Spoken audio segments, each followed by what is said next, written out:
ഇന്നത്തെ full programme ഇനി glorious ഗോസ്പലുമായി ബന്ധപ്പെട്ട നിങ്ങളുടെ എല്ലാ ചോദ്യങ്ങൾക്കും സംശയങ്ങൾക്കുള്ള അതിനുള്ള സമയം ഇന്ന് ഒത്തിരി ഉണ്ട്. ഇന്ന് മാക്സിമം ശിവപാസ്റ്ററിനെ നമ്മൾ എക്സ്പ്ലോർ ചെയ്യുക. നിങ്ങളുടെ നല്ല നല്ല ചോദ്യങ്ങൾ എന്ത് തന്നെ ആയിക്കോട്ടെ, ചിലപ്പോൾ നിങ്ങൾക്ക് അങ്ങനെ തോന്നിയ കാര്യങ്ങളാണെങ്കിലും ആ ചോദ്യങ്ങളൊക്കെ ചോദിക്കാനുള്ള അവസരം ഇന്ന് നമ്മളുണ്ട്. ഇന്ന് കൂടുതൽ ടൈം നമ്മൾ സ്പെൻഡ് ചെയ്യുകയാണ്. അപ്പോൾ പുറത്തുനിന്ന് ഇനി ആരും നമുക്ക് ഗസ്റ്റ് ആയിട്ടൊന്നുമില്ല. ഇന്ന് ഫുൾ ഡേ നമ്മളിന്ന് ശിവപാസ്റ്ററിന്റെ കൂടെയാണ്. അപ്പോൾ നിങ്ങൾ ഈ ഒരു അവസരം നല്ല രീതിയിൽ ഉപയോഗിക്കുക. നിങ്ങൾ കടന്നു വന്ന് സംസാരിക്കാം.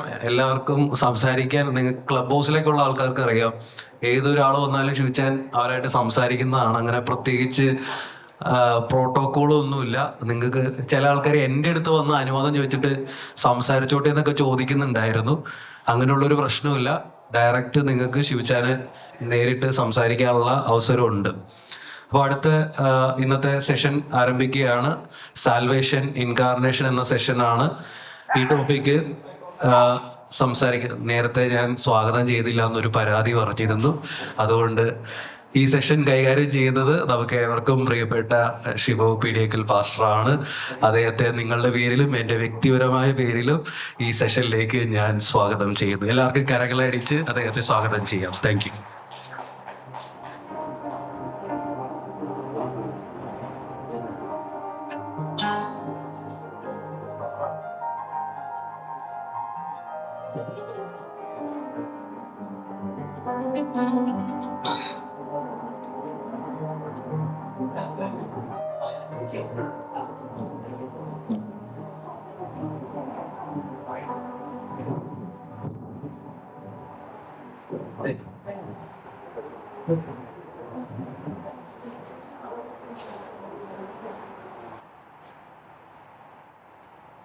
നമ്മളെല്ലാവരും ഗ്ലോറിയസ് ഗോസ്പൽ കേട്ടുകൊണ്ടിരിക്കുന്നവരാണ്. ഗ്ലോറിയസ് ഗോസ്പൽ അനുഭവിച്ചുകൊണ്ടിരിക്കുന്നതാണ്. എന്താണ് ഗ്ലോറിയസ് ഗോസ്പൽ? ഗ്ലോറിയസ് ഗോസ്പൽ എന്നാൽ തേജസ്സേറിയ സുവിശേഷമാണ്. തേജസിന്റെ സുവിശേഷം. ഗോസ്പൽ ഈസ് ഗ്ലോറിയസ്, മഹത്വകരമായ സുവിശേഷം. ഒരു അഡ്ജക്റ്റീവാണ് മഹത്വകരമായ നാമവിശേഷണം. സത്യത്തിൽ സുവിശേഷത്തിന് അങ്ങനെ ഒരു നാമവിശേഷണത്തിന്റെ കാര്യം തന്നെ ഇല്ല. കാരണം മഹത്വകരമായ സുവിശേഷം, എവൻഗേലിയോൻ. യുദ്ധമുന്നണിയിലായിരിക്കുന്ന രാജാവിന് അങ്ങ് കൊട്ടാരത്തിൽ ഒരു ആൺകുട്ടി പിറന്നു. അനന്തരഗാമി ജനിച്ചിരിക്കുന്നു, പിൻഗാമി ജനിച്ചിരിക്കുന്നു. യുദ്ധമുന്നണിയിലേക്ക് ഒരു ഭടൻ ഓടുകയാണ്. ഈ വാർത്ത രാജാവിനെ അറിയിക്കണം. ഒരു ഭടനല്ല, ഒരുപാട് പേര് ഓടുകയാണ്. ആരാദ്യം അറിയിക്കും ഇത്? അങ്ങനെ ഓടി ഓടി ഓടി രാജാവിനെ കണ്ട ഒരാൾ പറയാണ്, ആൺപ്രജ ജനിച്ചിരിക്കുന്നു, അനന്തരഗാമി. അവിടെയാണ് ഈ പദം രൂപപ്പെടുന്നത്, സുവിശേഷം എന്ന പദം. ആ വലിയ വാർത്തയാണ്, വലിയ സന്തോഷത്തിന്റെ വാർത്തയാണ്. കേൾക്കുന്ന രാജാവിനും ചുറ്റുമുള്ള എല്ലാവർക്കും വലിയ സന്തോഷത്തെ, ആനന്ദത്തെ, ആശ്വാസത്തെ എല്ലാം പ്രദാനം ചെയ്യുന്ന വാർത്ത. അതാണ് എവൻഗേലിയോൻ. മെസ്സേജാണ്, സുവിശേഷം, നല്ല വർത്തമാനം. അപ്പൊ അങ്ങനെ ലോകത്ത് ഒത്തിരി സുവിശേഷമുണ്ട്. നിങ്ങൾക്ക് ഓണം ബമ്പർ 25 കോടി അടിച്ചു. അപ്പൊ നിങ്ങൾ ടിക്കറ്റ് എടുത്ത ഏജന്റോടാണ്. കണ്ടോ? അവൻ ഓടി ചാടി, വയല് ചാടി, കണ്ടം ചാടി, വേലി ചാടി, പാലം വഴി ഓടി അവൻ വരികയാണ്. അപ്പൊ ഒരു ഗ്ലാഡ് ന്യൂസ്, ഒരു ഗുഡ് ന്യൂസ് കയ്യിലിരിക്കുന്ന ആള് അവനെ എന്ത് ചെയ്യാൻ പറ്റത്തില്ല, പിടിച്ചു നിർത്താൻ പറ്റത്തില്ല. അപ്പൊ നമ്മുടെ അലക്സ ചായന് പത്മശ്രീ കിട്ടിയിരിക്കുന്നു. അപ്പൊ ഇത് അറിയുന്ന ആള് അച്ചായനെ അറിയിക്കാൻ വേണ്ടി എന്തിയാണ്? ഓടുകയാണ്. കാരണം അതൊരു ഗ്ലാഡ് ന്യൂസ് ആണ്. ഗ്ലാഡ് ന്യൂസ് കിട്ടുന്ന ആള് അതെല്ലാവരെയും അറിയിക്കാൻ വേണ്ടി പരകം പായാണ്. സത്യത്തിൽ നമ്മൾ ഇന്ന് സുവിശേഷ വേദികളിൽ കേൾക്കുന്നത് ഗ്ലാഡ് ന്യൂസ് ആണോ? എന്തെങ്കിലും ഒരു ഗ്ലാഡ് ന്യൂസ് ആണോ? GLAAD tidings. നമ്മൾ ഇന്ന് കേൾക്കുന്ന ഗ്ലാഡ് ന്യൂസ് അല്ല. ബാഡ് ന്യൂസും ടെറർ ന്യൂസും, പേടിപ്പിക്കുന്നത്, ഭീതിപ്പെടുത്തുന്നത്, ഉത്കണ്ഠപ്പെടുത്തുന്നത്, കുറ്റപ്പെടുത്തുന്നത്, ഇതിനൊന്നും സുവിശേഷം എന്ന് പറയാൻ പറ്റില്ല. അപ്പോൾ ഇന്ന് നമ്മൾ കേൾക്കുന്നത് ഒന്നും തന്നെ എന്തല്ല? സുവിശേഷമേ അല്ല. എന്താണ് സുവിശേഷം? സുവിശേഷം നല്ല വർത്തമാനമാണ്, ഗുഡ് ന്യൂസ്. അപ്പൊ ആ ഗുഡ് ന്യൂസ് എന്നുള്ള ഒരുപാട് ഗുഡ് ന്യൂസ് ഉള്ളത്, ഞാൻ പറഞ്ഞ എക്സാമ്പിളുകൾ പറഞ്ഞു, ഗുഡ് ന്യൂസ് ഒത്തിരി ഉണ്ട്. അതിൽ മഹത്തരമായ സുവിശേഷം, തേജസ് ഏറിയ സുവിശേഷം, അതിനാണ് പൗലോസ് പറയുന്നത് ഗ്ലോറിയസ് ഗോസ്പൽ. ഈ പദം കോയിൻ ചെയ്തത് പരിശുദ്ധനായ പൗലോസ്ലിഹയാണ്. അദ്ദേഹം തിമോത്തിയോസിന് എഴുതിയ ലേഖനത്തിലും കൊരിന്ത്യ ലേഖനത്തിലും ഈ പദം ഉപയോഗിക്കുന്നുണ്ട്, ഗ്ലോറിയസ് ഗോസ്പൽ. കാരണം ഗോസ്പൽ അതെന്താണ്? ഗ്ലോറിയസ് ഗോസ്പൽ, മഹത്വകരമായ സുവിശേഷം. എന്താണ് ഈ മഹത്വകരമായ സുവിശേഷം? മഹത്വകരമായ സുവിശേഷം എന്ന് പറഞ്ഞാൽ ഒരു കഥ എന്ന് പറയുകയാണ്. എന്താണ് ആ കഥ? ഒരിക്കലൊരു മനുഷ്യനെ സൃഷ്ടിച്ചു, ഒരു തോട്ടത്തിൽ കൊണ്ടയാക്കി. അപ്പൊ തോട്ടത്തിൽ ഒരു പഴുതാര വന്നു. ആ പഴുതാര വന്ന് ഈ മനുഷ്യനോട് പറഞ്ഞു, ഈ പഴം തിന്നരുത്. അപ്പൊ ഈ മനുഷ്യൻ അത് തിന്നണമെന്ന് തോന്നി, എങ്കിലും തിന്നില്ല. അപ്പോൾ അവന്റെ ഭാര്യക്ക് പ്രശ്നം, ഭാര്യ അത് പറിച്ചു തിന്നു. ഭാര്യ പറിച്ച് പഴം തിന്നതോടുകൂടെ ഈ ദൈവത്തിനെന്തായി? ഭയങ്കര കോപമായി. കോപമായ ദൈവം പിന്നെ എന്ത് ചെയ്യുന്നു? പിന്നെ അവിടുന്ന് ഓടിച്ചു. അപ്പൊ ഇവൻ എന്താ ചെയ്തേ? ഒരു പഴം. അപ്പൊ പഴം തിന്ന ആളോട് ഭയങ്കര കോപമായ ദൈവം ഇവനെ പുറത്താക്കിയെന്ന് മാത്രമല്ല, ഇവനെ ശപിച്ചു. പിന്നെ ഇവന്റെ തലമുറകളോട് തലമുറയായിട്ട് ദൈവം എന്ത് ചെയ്തിരിക്കുകയാണ്? 6000 വർഷം മുമ്പ് ഒരുത്തൻ ഒരു പഴം തിന്നതിന്റെ കോപം ഇതുവരെയും എന്ത് ചെയ്തിട്ടില്ല. അങ്ങോട്ട് തീരാത്ത ഒരു ദൈവം. അത് എന്ത് പഴമാണ് ഇവൻ തിന്നത്? ഒരു പഴം തിന്നു. അപ്പൊ ഒരു പഴം തിന്നതിന്, അതാണ് മൂലപാപ സിദ്ധാന്തം. ആദിമ പാപം. ഇങ്ങനെ ഒരാൾ പഴം തിന്നു, ആ പഴം തിന്നത് ദൈവത്തിന് പിണക്കമായി. ദൈവം ഇങ്ങനെ നമ്മളെ വേട്ടയാടിക്കൊണ്ടിരിക്കുന്നു, പിന്തുടർന്നുകൊണ്ടിരിക്കുന്നു, നമ്മളെ അതികഠിനമായി ശിക്ഷിക്കാൻ വേണ്ടി ഒരുങ്ങിയിരിക്കുന്നു എന്ന് പറഞ്ഞ് അത് ചിന്തിച്ചുകൊണ്ടിരിക്കുകയാണ്. അപ്പൊ ഞാൻ ചിന്തിക്കുക, എന്ത് പഴമായിരുന്നു തിന്നത്? നമ്മുടെ മക്കൾ ഒരു പഴം എടുത്ത് തിന്നാൽ ക്ഷമിക്കാൻ പറ്റാത്ത, ചിലപ്പോ വേറൊരു കാര്യമുണ്ട്, ഗസ്റ്റ് വരെ വരുന്നതിന് മേടിച്ചു വെച്ച പഴമാണ്, അത് തിന്നാൻ അരിശം വരും. അന്നത്തെ എന്ന് പറയും, പിറ്റേ ദിവസം അത് ഓർത്തോണ്ടിരിക്കും ആരേലും. അപ്പൊ ഈ ഒരു ചിന്തയിൽ നിന്നാണ് യേശുക്രിസ്തു വന്നിട്ട് ദൈവത്തെ പിതാവാണെന്ന് അവതരിപ്പിക്കുകയാണ്. അപ്പൊ പിതാവാണെങ്കിൽ മക്കൾ ഒരു പഴം എടുത്ത് തിന്നുന്നതിനെന്തില്ല? പണക്കമില്ല. അപ്പൊ അതിനാണ് ദൈവത്തെ ആരായിട്ട്, ദൈവത്തെ ഒരു കടമുതലാളിയാണെങ്കിൽ ഒരു മാടക്കടാണെന്നാണ് പഴം എരിഞ്ഞ് അയാൾ ചൂടാവും. അപ്പൊ നിന്റെ ദൈവം ഒരു മാടക്കടക്കാരൻ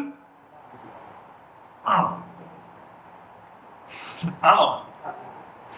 അപ്പൊ നിങ്ങളുടെ ദൈവം മാടക്കടക്കാരനാണെങ്കിൽ അയാൾ ചൂടാകും, കാരണം അയാളുടെ സൈഡിൽ നിന്ന് ഒരു പഴം വിരിഞ്ഞു തിന്നു. പക്ഷെ ഇത് ദൈവം പിതാവാണ്. അപ്പൊ യേശു കർത്താവ് എല്ലാ ആശങ്കകളെയും ദൂരീകരിക്കുവാൻ വേണ്ടി പറയുകയാണ്, ദൈവം പിതാവാണ്, പിതാവായിട്ട് അവതരിപ്പിക്കുക. ഇതിന്റെ അടിസ്ഥാനങ്ങളെ മറിച്ചു കളയുകയാണ്. പിന്നെ ഒരു സുവിശേഷം എന്ന് പറഞ്ഞാൽ ഇതിനൊരു പരിഹാരം. ഏതിന് പരിഹാരം? പണ്ട് പഴം തിന്ന ആ പ്രശ്നത്തിനൊരു പരിഹാരം. പഴം തിന്ന പ്രശ്നം എങ്ങനെ പരിഹരിക്കാം? പഴം തിന്ന പ്രശ്നം പരിഹരിക്കാനാണ് പുത്രനെ അയച്ചു. പുത്രൻ വന്നിട്ട് എന്ത് ചെയ്തു? പുത്രൻ വന്നിട്ട് പഴം തിന്നതിന് പകരമായി കുരിശിൽ മരിച്ചു. നമ്മൾ കേൾക്കുന്ന ഈ പറഞ്ഞ ഗോസ്പൽ ആണെന്ന് പറഞ്ഞ് ഇവര് പറയുന്നത് എന്താണ്? നോൺസെൻസ്. എന്താണ് നോൺസെൻസ്? നമ്മളിത് ഒരു കൂട്ടം ആളുകൾ ഇത് മനസ്സിലാകുന്നത് ഇവരോട് പറയണം, നിങ്ങൾ പറയുന്ന എന്താണ്? Utter nonsense. This is not gospel, but it is this is nothing but nonsense. Nonsense ആണ് പറയുന്നത്. എന്താണത്? ഒരാള് ഇങ്ങനെ ഈ തണ്ണിമത്തങ്ങ കൃഷി ചെയ്യാം. അപ്പൊ തണ്ണിമത്തങ്ങ കൃഷി ചെയ്യുന്നതിന് അടുത്ത് ഉള്ള ഒരു ഗ്രൗണ്ടിൽ കുട്ടികൾ ക്രിക്കറ്റ് കളിക്കുന്നു. അപ്പൊ ക്രിക്കറ്റ് കളിക്കുന്ന പിള്ളേര് തണ്ണിമത്തങ്ങ പൊട്ടിച്ചു തിന്നും. ഞങ്ങള് പണ്ട് ഈ മണ്ണാട് പഠിച്ചുകൊണ്ടിരിക്കുമ്പം ഇട്ടിയാടത്തെ അച്ഛന് ഒരു 3-4 ഏക്കർ സ്ഥലമുണ്ട്. അവിടെ എല്ലാം പൈനാപ്പിൾ കൃഷിയാണ്. പിള്ളേരെല്ലാം ഉച്ചയാകുമ്പോൾ ഇറങ്ങും, അല്ലെങ്കിൽ പൈനാപ്പിൾ കുറച്ച് തരും.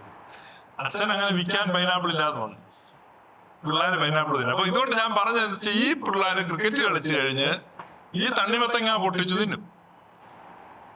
അങ്ങനെ കുറെ കാലം കഴിഞ്ഞപ്പോ ഇയാൾക്ക് വലിയ നഷ്ടം വന്നു. ഒത്തിരി പിള്ളേര് തണ്ണിമത്തങ്ങല്ല. അപ്പൊ ഈ പിള്ളേർ ഒരു ദിവസം പിള്ളേർക്ക് പശ്ചാത്താപം വന്നു. പിള്ളേർക്ക് എന്നാ വന്നു? പശ്ചാത്താപം വന്നു. അപ്പൊ പിള്ളേരെല്ലാം കൂടെ ഈ തണ്ണിമത്തങ്ങ കൃഷി ചെയ്യുന്ന കൃഷിക്കാരന്റെ അടുത്ത് ഒരാളെ വിട്ടു പറഞ്ഞു, സോറി, ഞങ്ങൾ കുറെ നാളായിട്ട് താങ്കളുടെ തോട്ടത്തിൽ നിന്ന് തണ്ണിമത്തങ്ങ പൊട്ടിച്ചു തിന്നുന്നത് ഞങ്ങളോട് ക്ഷമിക്കണം. അപ്പൊ തണ്ണിമത്തങ്ങ കൃഷി ചെയ്യുന്ന കൃഷിക്കാരൻ പറഞ്ഞു, അങ്ങനെ ക്ഷമിക്കാൻ പറ്റൂല, അങ്ങനെ ക്ഷമിക്കാൻ പറ്റൂല, ഞാനൊരു കാര്യം ചെയ്യാം. എന്താണ്? എന്റെ പ്രസവത്തിൽ പഠിക്കുന്ന ഒരു മോനുണ്ട്, ഞാൻ അവനെ നിങ്ങൾ ക്രിക്കറ്റ് കളിക്കുന്നിടത്തോട് പറഞ്ഞു വിടാം. ഓക്കെ, അപ്പൊ അവനോട് ഞങ്ങൾ ക്ഷമിക്കണമേ എന്ന് പറഞ്ഞാൽ മതി. പോരാ പോരാ പോരാ, നിങ്ങൾ അവനെ അവിടെ വെച്ച് ക്രിക്കറ്റ് ബാറ്റ് വെച്ച് തല്ലിക്കൊല്ലണം. തല്ലിക്കൊന്നു കഴിഞ്ഞിട്ട് എന്നെ അറിയിക്കുമ്പോൾ ഞാൻ നിങ്ങളോട് ക്ഷമിക്കും.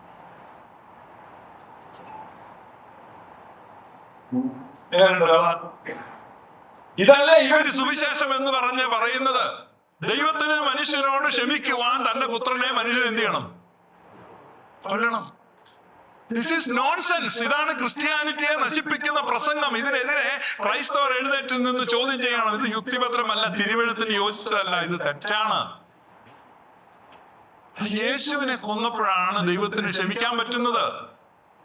കൊന്നില്ലായിരുന്നെങ്കിൽ ക്ഷമിക്കാൻ പറ്റില്ലായിരുന്നു. അപ്പൊ ദൈവത്തിന് എന്തോ വലിയ പ്രശ്നമുണ്ടോ ഇങ്ങനെ ക്ഷമിക്കാൻ പറ്റാത്ത ദൈവം, കുഴപ്പത്തിൽ നിൽക്കുന്ന ദൈവം? അപ്പൊ അതിനവര് പറയുന്നു, ഈ വലിയ പാപം ചെയ്തു. എന്ത് പാപം ചെയ്തു? പഴം തിന്നു. ഇതാണ് ഏറ്റവും വലിയ അടിസ്ഥാന പ്രശ്നമെങ്കിൽ ഈ പഴം തിന്നതിനെ പറ്റി ഒരു വാക്ക് യേശുക്രിസ്തു പ്രസംഗിച്ചിട്ടുണ്ടോ?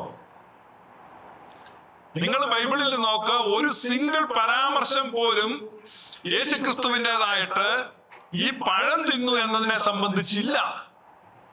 ഒരു സിംഗിൾ വാക്ക് പോലും. ആദം പഴം പറിച്ചു തിന്നു, പ്രശ്നമായല്ലോ മക്കളെ, ഞാൻ അത് പരിഹരിക്കാനാണ് വന്നിരിക്കുന്നതെന്ന് പറഞ്ഞോ? യേശുക്രിസ്തു വന്ന എന്തിനാണ്? പിതാവിനെ നമുക്ക് പരിചയപ്പെടുത്തുവാൻ. നിങ്ങൾ ചിന്തിച്ച ആളല്ല ഈ പിതാവെന്ന് നമ്മളെ മനസ്സിലാക്കുവാൻ, നമ്മളെ പരിചയപ്പെടുത്തുവാനാണ് യേശു വന്നത്. അപ്പൊ പാപം എന്ന് പറഞ്ഞാൽ എന്താണ്? ഇവിടെ ഗ്ലോറിയസ് ഒക്കെ കേട്ടുള്ള ആളുകളാണ് ഇരിക്കുന്നത്. പാപം എന്താണ്? പാപം എന്നാൽ എന്താണ്? പാപം എന്നാൽ ഇനിയിപ്പോ നിങ്ങൾ തെറ്റ് പറഞ്ഞ് എനിക്ക് വിഷമം വന്നു, അതൊന്നുമല്ല പാപം. നമ്മുടെ നമ്മുടെ പഴയ താവളത്തിലാണ് പാപം എന്ന് പറഞ്ഞത്. പാപം എന്ന് പറഞ്ഞാൽ ദൈവത്തെ കുറിച്ചുള്ള തെറ്റായ ധാരണയാണ്, ദൈവത്തെ കുറിച്ചുള്ള തെറ്റായ ബോധ്യമാണ്. അതെവിടെയാണ്? ആകെ പറയുകയാണ്, നിന്റെ ശബ്ദം കേട്ടപ്പോൾ ഞാൻ എന്ത് ചെയ്തു? ഒളിച്ചിരുന്നു. പഴഞ്ചതല്ല പാപം. എല്ലാവരും ചിന്തിക്കുന്നത് ഈ പഴം തിന്നതാണ് പാപമെന്നാണ്. പഴം തിന്നതാണ് പാപം. പഴം തിന്നല്ല പാപം, മറിച്ച് ദൈവത്തെ മനസ്സിലാക്കാൻ പറ്റാതെ പോയതാണ് പാപം. ആർക്കും മനസ്സിലായില്ല ഈ ദൈവം കരുണാമയനാണ്, ഈ ദൈവം സ്നേഹവാനാണ്, ഒരു പഴത്തിനൊന്നും പ്രശ്നമല്ല. എന്റെ കൊച്ച് സ്കൂളിൽ പഠിക്കുമ്പോ കുഞ്ഞായിരിക്കുമ്പോ ഞാൻ അവിടെ പോയി ശരിക്കും പിള്ളേരുടെ വർത്താനം പറയും. ഓരോ കൊച്ചുങ്ങളും അവരവരുടെ അപ്പന്മാരെ പോയിട്ട് ഞാൻ ചില നേരത്തെ പിള്ളേരെല്ലാം ഇരുന്ന് ഈ ഇന്റർനാഷണൽ ക്ലാസ്സാണ്. അപ്പൊ ഇവരുടെ എന്നാ പറയുന്നത് ശ്രദ്ധിച്ചോണ്ട് ഓരോ പിള്ളേരും അവരുടെ അപ്പനെ പറ്റി ഭയങ്കരമായിട്ട് ഇങ്ങനെ പറയും. അപ്പൊ എന്റെ മോള് അവരോട് പറഞ്ഞു, my dad can fix everything. ഞാനോ ഇയാളൊരു സ്കൂൾ അറിയത്തില്ല. ഇവര് ഈ കളിപ്പാട്ടമൊക്കെ പോകുമ്പോഴൊക്കെ പിള്ളേര് പോസ്റ്റ് ചെയ്യണം, അടിച്ചു തകർക്കുകയാണ്. അപ്പൊ അപ്പനെ പറ്റി അവരുടെ അഭിമാനമാണ്, ഒരു കോൺഫിഡൻസ് ആണ്. പക്ഷെ ആദമിന് എന്തില്ല അഭിമാനമില്ല, കോൺഫിഡൻസും ഇല്ല, നല്ല ഭയമാണ്. അപ്പൊ ദൈവ ഭയം ആര് കയറി പിടിച്ചു? ആര് കയറി പിടിച്ചു? ആദമിന് കയറി പിടിച്ചു. ആ ഭയത്തെ തുടച്ചു നീക്കുവാൻ ആരവതരിച്ചു? പുത്രൻ അവതരിച്ചു. അപ്പൊ യേശു ക്രിസ്തു ദൈവപുത്രൻ അവതരിച്ചതിന്റെ അൾട്ടിമേറ്റ് പർപ്പസ്, പ്രൈമറി പർപ്പസ് എന്താണ്? ദൈവത്തെ കുറിച്ചുള്ള പേടി മാറ്റിയിട്ട് ദൈവം ആരാണ്, ദൈവം നിന്റെ പിതാവാണെന്ന് പറയാൻ വേണ്ടി വന്ന ഗുഡ് ന്യൂസ്. അതാണ് യേശു ക്രിസ്തു ഭൂമിയിലേക്ക് വന്നത്. ഒത്തിരി ആളുകളുടെ ചിന്ത ഇതാണ്, യേശു കുരിശിൽ മരിച്ചത് കൊണ്ട് നമുക്ക് എന്ത് കിട്ടി? രക്ഷ കിട്ടി. യേശു കുരിശിൽ മരിച്ചതുകൊണ്ട് നിങ്ങൾക്ക് എന്താണ് രക്ഷ? ബ്രദറൻ ലോകത്തുള്ള എല്ലാവരും ഓപ്പൺ ചലഞ്ച് ചെയ്തിരിക്കുകയാണ്. ഇന്നും ഇവിടെ ഓപ്പൺ ചലഞ്ച് ആണ്. യേശു കുരിശിൽ മരിച്ചതുകൊണ്ടാണ് രക്ഷയെന്ന് ബൈബിൾ വെച്ച് തെളിയിക്കാൻ പറ്റുന്ന ആരെങ്കിലും ഉണ്ടെങ്കിൽ തെളിയിക്കാം. ബൈബിളിൽ ആയിരിക്കണം. വ്യക്തിപരമായി യേശുവിനെ രക്ഷകനും കർത്താവുമായി സ്വീകരിച്ചോ? Accept Jesus as your personal savior and Lord and Savior.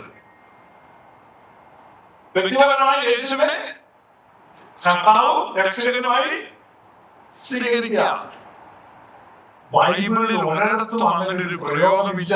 നിങ്ങൾ മനസ്സിലാക്കേണ്ടതാണ്. പെന്തക്കോസ്ത്, ബ്രദറൻ, ഇവാഞ്ചലിക്കൽസ്, മാർത്തോമൈറ്റ്സ്, യാക്കോബായ സുവിശേഷ സംഘം എല്ലാവരും ഒരു സഭാവ്യത്യാസമൊന്നുമില്ല. ഇവരെല്ലാവരും പറഞ്ഞു വരുത്തുന്ന ഒരു കാര്യമാണിത്.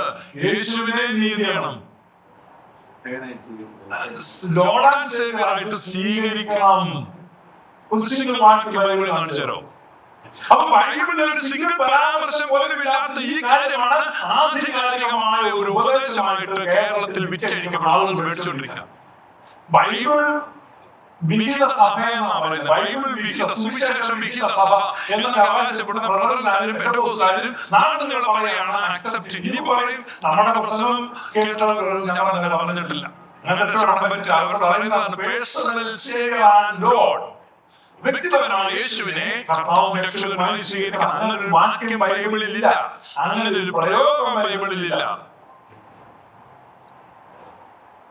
നിങ്ങൾക്ക് മനസ്സിലാക്കേണ്ടത് അപകടം എന്താണെന്ന്. പോളിസി എടുക്കാം. പോളിസി എടുക്കുന്നവർ എന്ത് കിട്ടും? പ്രൊട്ടക്ഷൻ കിട്ടും, പിന്നെ ഡിവിഡൻഡ് കിട്ടും, അവസാനം മച്യൂരിറ്റി എമൗണ്ട് കിട്ടും. അപ്പൊ അങ്ങനെ ഒരു പോളിസി സ്വർഗത്തിൽ ഇറക്കിയിട്ടുണ്ട്.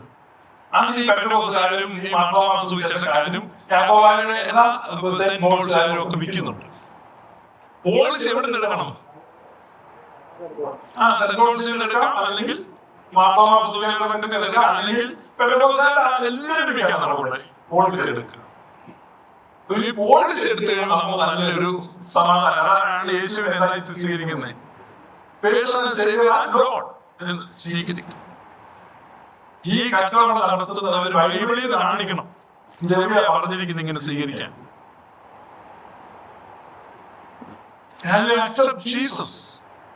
എങ്ങനെയാണ് നീ യേശുവിനെ സ്വീകരിക്കുന്നത്? എങ്ങനെയാണ് യേശുവിനെ സ്വീകരിക്കുന്നത്?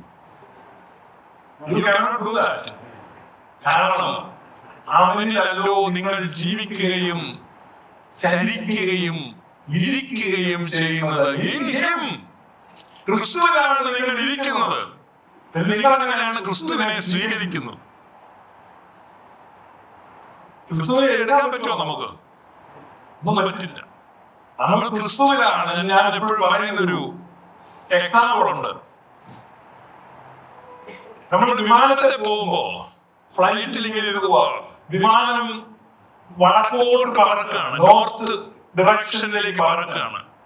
അപ്പൊ നമ്മൾ സീറ്റ് ബെൽറ്റ് ഒക്കെ ഇട്ട് വളരെ ഭക്തിപൂർവ്വം വടക്കോട്ട് നോക്കിയിരിക്കാൻ വിമാനം വടക്കോട്ട് പോവാണ്. അപ്പോഴാണ് നമ്മൾ ഒരാൾ തെക്കോട്ട് നടന്നു പോകും. വിമാനത്തിനകത്തൂടെ ഒരുത്തൻ തെക്കോട്ട് നടന്നു പോകുന്നപ്പോ നമ്മൾ പറയും ഇവനെന്താണ് കണ്ടോ? ഇപ്പം കൊച്ചു ലക്ഷ്യം തെറ്റി, നമ്മൾ അങ്ങോട്ട് പോകണ്ടേ, വടക്കോട്ടാണ്. പക്ഷെ ഇവനെ നടക്കുന്നത് എങ്ങോട്ടാ? തെക്കോട്ട്. നമ്മൾ അവനെ നല്ല വഴക്ക് പറയണം, കറക്റ്റ് ചെയ്യണ്ടേ, അങ്ങോട്ട് തിരിഞ്ഞ് നമ്മൾ അങ്ങോട്ടല്ലേ പോകുന്നത്. ഇവർ നമ്മളെ അവഗണിച്ച് അവന് ബാത്റൂമിൽ പോകാൻ പറ്റുവാണ്, അവൻ പോവാണ്. നമ്മളെ തള്ളി മാറ്റി, നമ്മളെ തട്ടി മാറ്റി അവൻ പുറകോട്ട് പോവാണ്. പക്ഷെ ഈ വിമാനം ചെന്ന് ലാൻഡ് ചെയ്യുമ്പോ അവനും നമ്മളും ഒരിടത്ത് ഇറങ്ങുകയാണ്, ഒരു സ്ഥലത്ത് ഇറങ്ങുകയാണ്. അപ്പൊ നമ്മൾ എലിപ്പരാണ്, നമ്മൾ വളരെ ഭക്തിയോടെ ചെയ്തിരിക്കുകയാണ്. ബെൽറ്റെല്ലാം മുറുക്കി വടക്കോട്ട് നോക്കിയോ സ്വത്രം എന്നെല്ലാം പറഞ്ഞ് നമ്മളിങ്ങനെ മുന്നോട്ട് പോകൊണ്ടിരിക്കുമ്പോ ഇവൻ കേട്ടോ അങ്ങോട്ട് നടക്കുന്നു ഇങ്ങോട്ട് നടക്കുന്നു. പക്ഷെ ഇവനെല്ലാം കൂടെ ചെന്നിട്ടാണ് ഇറങ്ങുന്നത്. അപ്പൊ ഈ വ്യക്തിപരമായ രക്ഷ, പേഴ്സണൽ സാൽവേഷൻ, അതൊരു കുടുക്കാണ്. പേഴ്സണൽ സാൽവേഷൻ, വ്യക്തിപരമായിട്ടാണ് രക്ഷ. ഇൻഡിവിജ്വൽ സാൽവേഷൻ അങ്ങനെയില്ല. അപ്പൊ ഇതേക്കുറിച്ച് ഞാൻ പറയുന്ന പൗരസ്ത്യപിതാക്കന്മാരാണ് നമ്മളെ പഠിപ്പിച്ചത്. അപ്പൊ അതിലൊരു പിതാവ് ഗ്രിഗോറിയോസ്, നൈസായിലെ ഗ്രിഗോറിയോസ്. അപ്പൊ ഗ്രിഗോറിയോസിന്റെ എഴുത്തുകളുണ്ട്, നിങ്ങൾക്ക് വായിക്കണമെങ്കിൽ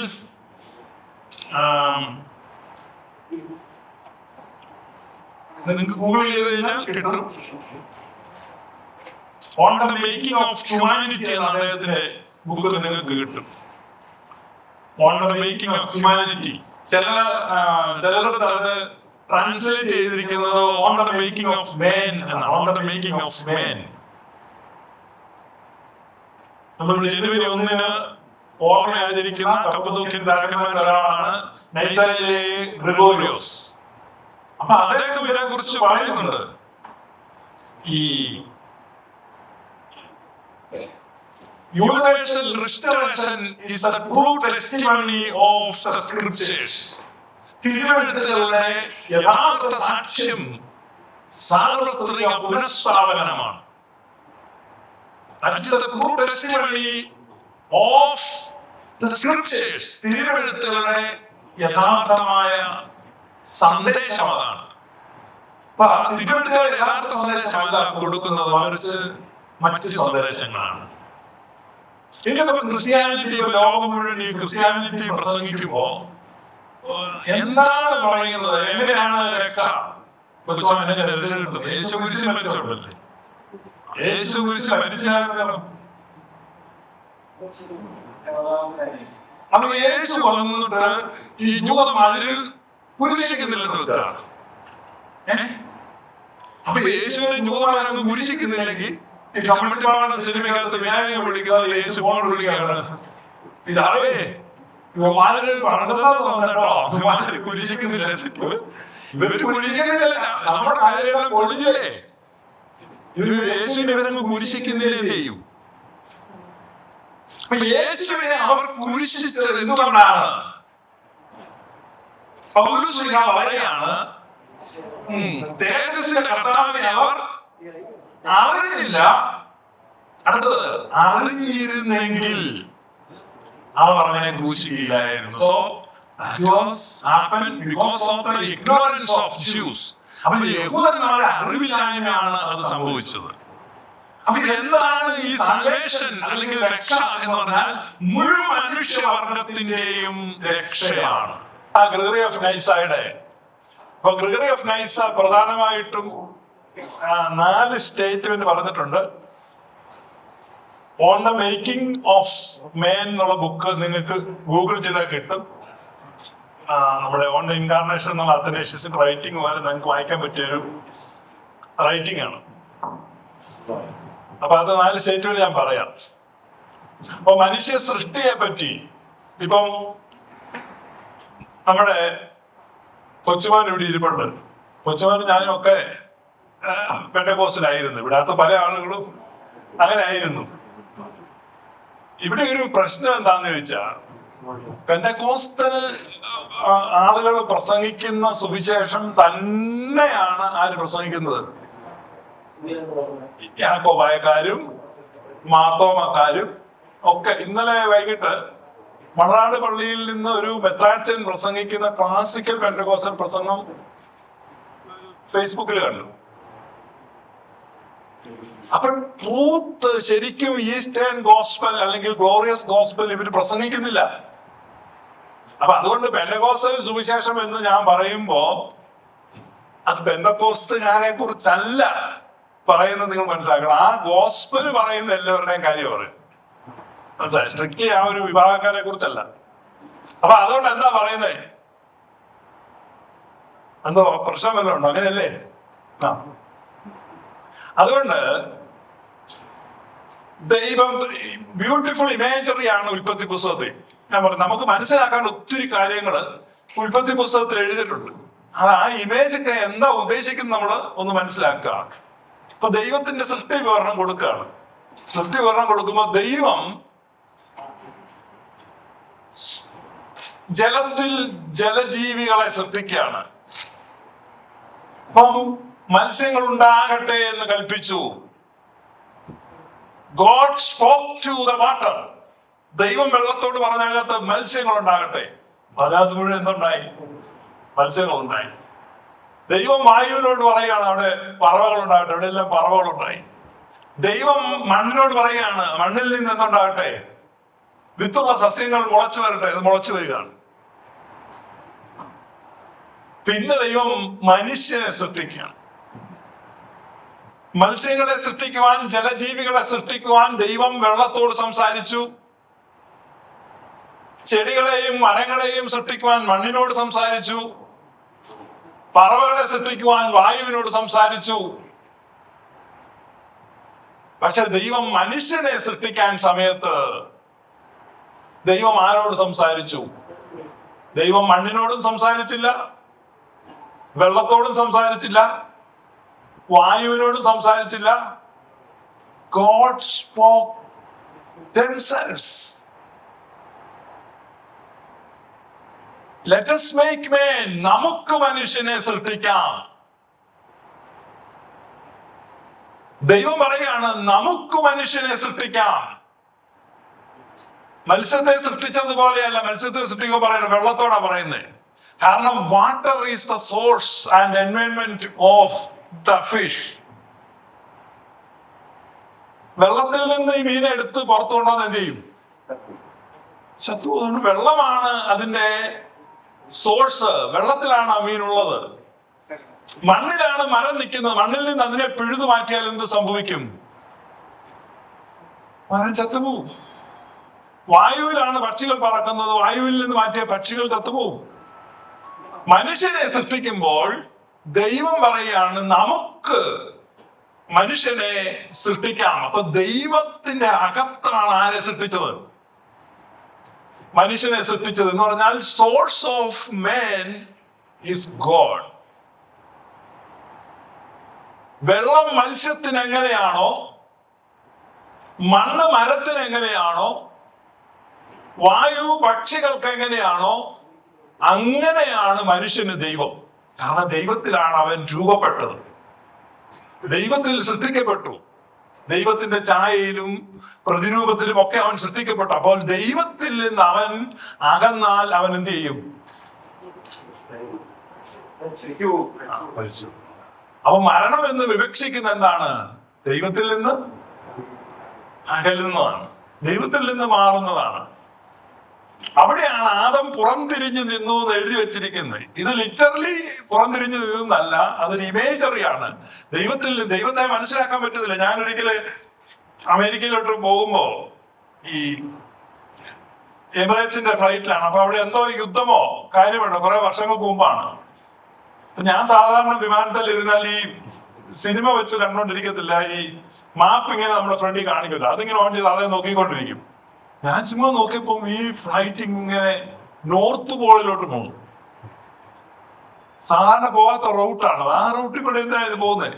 അപ്പൊ എനിക്ക് വിശ്വസിക്കാൻ, ഞാൻ പിന്നെ സൂക്ഷിച്ച് മാപ്പിൽ നോക്കി, ശരിയാണ്, വിമാനം ഇങ്ങനെ നോർത്ത് പോളിൽ കൂടെ പോയിക്കൊണ്ടിരിക്കും. ഞാൻ പെട്ടെന്ന് സൈഡ് സീറ്റിലിരുന്ന് ഞാൻ വിൻഡോ ഇങ്ങനെ പൊക്കി നോക്കിയപ്പോ എനിക്കിങ്ങനെ താഴെ നോർത്ത് പോൾ കാണാം. ഒരിക്കലും കാണാൻ പറ്റുകയല്ലെന്ന് വിചാരിച്ചതും എന്നാൽ കാണാൻ ഒത്തിരി ആഗ്രഹിച്ചതും. അപ്പൊ വിമാനം താഴെന്നാണ് പറക്കുന്നത്. താഴെ കൂടെ ഇങ്ങനെ എനിക്ക് ചാലുകൾ കാണാം, ഗ്ലേഷ്യേഴ്സ് കാണാം, ഇതെല്ലാം ഇങ്ങനെ കാണാം. നോർത്ത് പോൾ കണ്ടോണ്ടിരിക്കും. എനിക്ക് സന്തോഷം സഹിക്കാൻ പറ്റുന്നില്ല. കുറച്ച് കഴിയുമ്പോൾ ഞാൻ ഇടത്ത വശത്ത് ഇരുന്ന ആളെ ഇങ്ങനെ തോണ്ടി വിളിച്ചു. അയാളെ ചോദിച്ചു, നോർത്ത് പോൾ നോർത്ത് പോൾ. അയാൾ ഇങ്ങനെ നോക്കി. അപ്പൊ അയാളോട് എനിക്കെന്തോ, പിന്നെ ഞാൻ മിണ്ടാൻ പോയില്ല. ഈ ഞാനിത് കണ്ടോണ്ടിരിക്കുകയാണ്.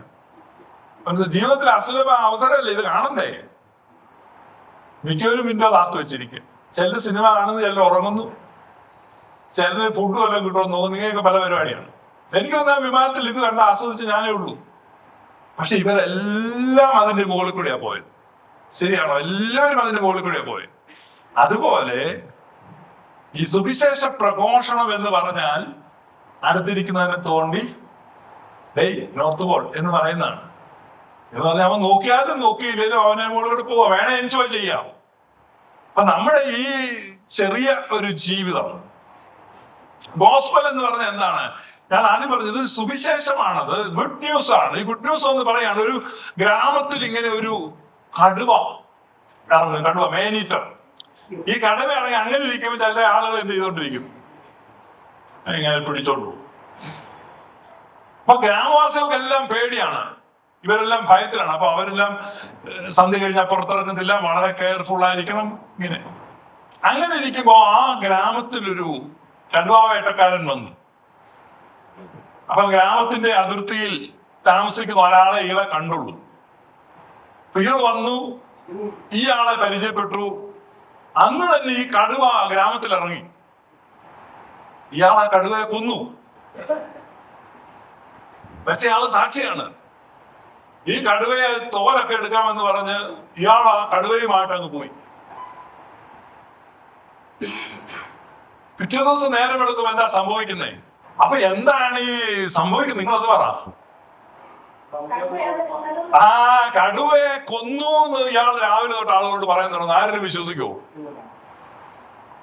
അപ്പൊ ഇനി മുതൽ നമ്മൾ എന്താണ്? സ്വതന്ത്രരാണ്. നമ്മൾ നിർഭയരായിട്ട് നമുക്ക് സന്ധ്യക്ക് പണ്ടത്തെ പോലെ അങ്ങാട്ടിൽ ഇറങ്ങി നിൽക്കാം. രാത്രിയിൽ ഒറ്റയ്ക്ക് എന്ത് ചെയ്യാം? മുണ്ട് മടക്കി കുത്തി വീട്ടിലോട്ട് പോകാം. ആരെങ്കിലും മടക്കി കുത്തി പോവോ? കാരണം കടുവ പിടിക്കും. കാരണം ഈ കടുവയെ കൊന്നു. അതൊരു ഗുഡ് ന്യൂസ് ആണ് ഗ്രാമവാസികൾക്ക്. അതാണ് ഗുഡ് ന്യൂസ് അല്ലേ? അവർക്ക് ആ ഗ്രാമവാസികൾക്കുള്ള ഗുഡ് ന്യൂസ് ആണ്. അപ്പൊ നമുക്കുള്ളൊരു ഗുഡ് ന്യൂസ് പറയുന്നത് എന്താ? അത് സിമിലർ ഗുഡ് ന്യൂസ് നമ്മളെ പാടുന്നുണ്ട്. എന്താണെന്നറിയോ? ഉയർപ്പ് ഞായറാഴ്ച പാടുന്നേ, മശീഹ മരണത്തെ കൊന്നു. മശീഹ മരണത്തെ കൊന്നു. ഏത് മരണത്തെയാണ് മശീഹ കൊന്നത്? ഏത് മരണത്തെയാണ്? അതാണ് ഞാൻ പറഞ്ഞത്, ഡിറ്റാച്ച്മെന്റ്. ദൈവത്തിൽ നിന്ന് തിരിഞ്ഞ് ഇവർ കാണുന്നില്ല. അപ്പൊ ദൈവത്തിൽ നിന്ന് ഒരിക്കലും ആർക്കും എന്ത് ചെയ്യാൻ പറ്റില്ല. ശബ്ദം നേരത്തെ പറഞ്ഞ ദൈവത്തിൽ നിന്ന് ആർക്കും ഒരിക്കലും അകലാൻ പറ്റില്ല. പക്ഷെ അകന്നു എന്നുള്ള ഇവന്റെ ബോധ്യമാണ്. അതാ ഞാൻ പറഞ്ഞ, വിമാനത്തിൽ ഇരിക്കുമ്പോ ഞാൻ കാണുന്നുണ്ട്, പക്ഷെ ഇപ്പുറത്തിരിക്കുന്നവൻ ശ്രദ്ധിക്കുന്നില്ല, അപ്പുറത്തിരിക്കുന്നവൻ കാണുന്നില്ല. കാണുന്നില്ലെന്നത് കൊണ്ടോ ശ്രദ്ധിക്കുന്നില്ലെന്നത് കൊണ്ടോ ഇവരൊരിക്കലും അകലെയല്ല. അപ്പൊ എല്ലാവരും, നാം എല്ലാവരും, പൗലോസ് ഏഥൻസിൽ പ്രസംഗിക്കുമ്പോ പറയാണ്, നാം എല്ലാവരും അവനിലല്ലോ നാം ഇരിക്കുകയും ചരിക്കുകയും. പ്രവർത്തികളുടെ പുസ്തകം 17 അധ്യായം കേട്ടോ. വിസ്മയ സഹിതം കബറു തുറന്നു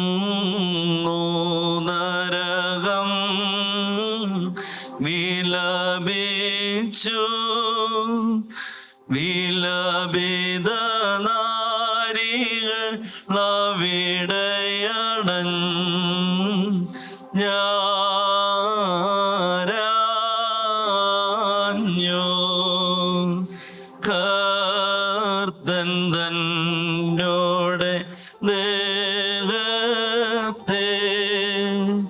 നീക്കിയോയുധ കബറിന്നും വീരനാന്തൻ നോദാന മദൽ ഫൂദമാ ദ്യുതിമയ നാമ ലാഘർഷണം അറിയിച്ചു നാരികളെ മശിഹ കർത്തനുദ്ധിതനാ ഈ വീടില്ല പോയി സ്നേഹരെ അറിയിപ്പി ഗലീലയ്ക്കായവൻ പോയെന്ന്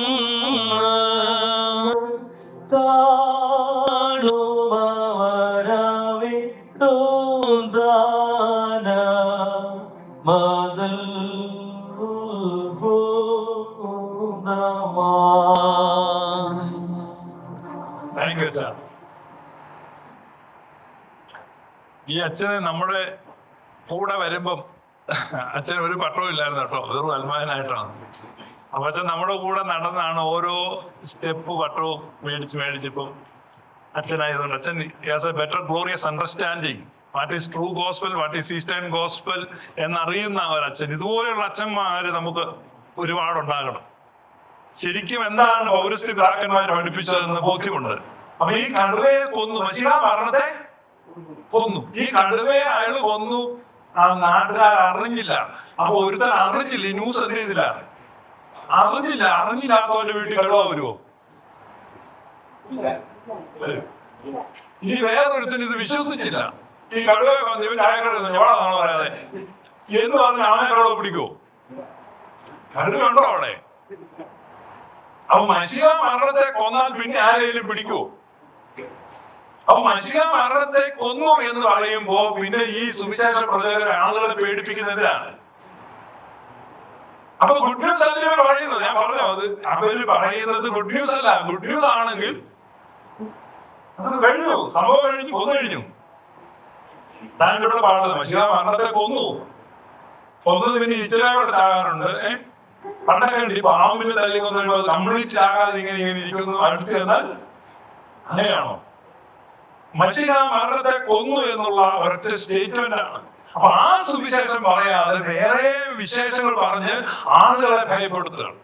അതാണ് ഞാൻ പറഞ്ഞത്, ഈ മരം പിഴുതു മാറുന്നത് പോലെ, മത്സ്യത്തെ വെള്ളത്തിൽ നിന്ന് എടുത്തു മാറ്റുന്നത് പോലെ, ഒരു പക്ഷിയെ അതിന്റെ വായു മണ്ഡലത്തിൽ നിന്ന് പിടിച്ച് വെള്ളത്തിൽ താഴ്ത്തി വെക്കുന്നത് പോലെ, മനുഷ്യന്റെ തനിമയുള്ള അവന്റെ ആവാസ വ്യവസ്ഥ എന്ന് പറഞ്ഞാൽ അവൻ ദൈവത്തിൽ വസിക്കേണ്ടവനാണ്, അവൻ ദൈവത്തിൽ വളരേണ്ടവനാണ്. ആ ദൈവത്തിൽ നിന്ന് അവൻ എന്ത് ചെയ്തു? തിരിഞ്ഞുപോയി. അവൻ ദൈവത്തെ ഭയന്നു. ദൈവത്തെ ഭയന്നിട്ട് അവൻ ഒളിച്ചു. അപ്പൊ ദൈവം ചോദിക്കുന്നുണ്ട്, നീ എവിടെയാണ്? പറഞ്ഞു, ഞാൻ നഗ്നനാണ്, എനിക്ക് ഒത്തിരി കുറവുണ്ട്, അതുകൊണ്ട് ഞാനിങ്ങനെ ഒളിച്ചിരിക്കുകയാണ്. ഇതാണ് വളരെ മനോഹരമായിട്ട് ഉൽപ്പത്തിയുടെ പുസ്തകത്തിൽ വരച്ചു വെച്ചിരിക്കുന്നത്. അതുകൊണ്ട് ആ പുസ്തകം പഠിക്കുമ്പോൾ അത് ഫിലോസഫിക്കൽ ആയിട്ട് മനസ്സിലാക്കേണ്ടതാണ്. സയന്റിഫിക് ആയിട്ട് മനസ്സിലാക്കാൻ പോയി കഴിഞ്ഞാൽ കുഴപ്പമാണ്. അപ്പൊ ഒത്തിരി ആളുകൾ ഈ ഉൽപ്പത്തി പുസ്തകത്താണ് സയന്റിഫിക് ആയിട്ടാണ് പഠിക്കാൻ നോക്കുന്നത്. സയന്റിഫിക് പുസ്തകമല്ല, അത് ഫിലോസഫിയാണ്, അതൊരു ഇമേജറിയാണ്. ആ ഇമേജറിയിൽ നിന്ന് നമ്മൾ മനസ്സിലാക്കണം നമ്മൾ എങ്ങനെയാണ് ദൈവത്തെ കാണേണ്ടത്. അതിനാണ് ദൈവം തന്റെ പുത്രനെ അയച്ചത്. ഞാൻ ഇന്നലെ പറഞ്ഞത്, നമ്മൾ ദൈവത്തിന്റെ ഇമേജിലാണ് സൃഷ്ടിക്കപ്പെട്ടിരിക്കുന്നത്. എന്തിനാണ് സൃഷ്ടിക്കപ്പെട്ടിരിക്കുന്നത്? ഇമേജില്. ഇവിടെ വാക്യം വന്നു അല്ലെ? വാക്യം എന്തി?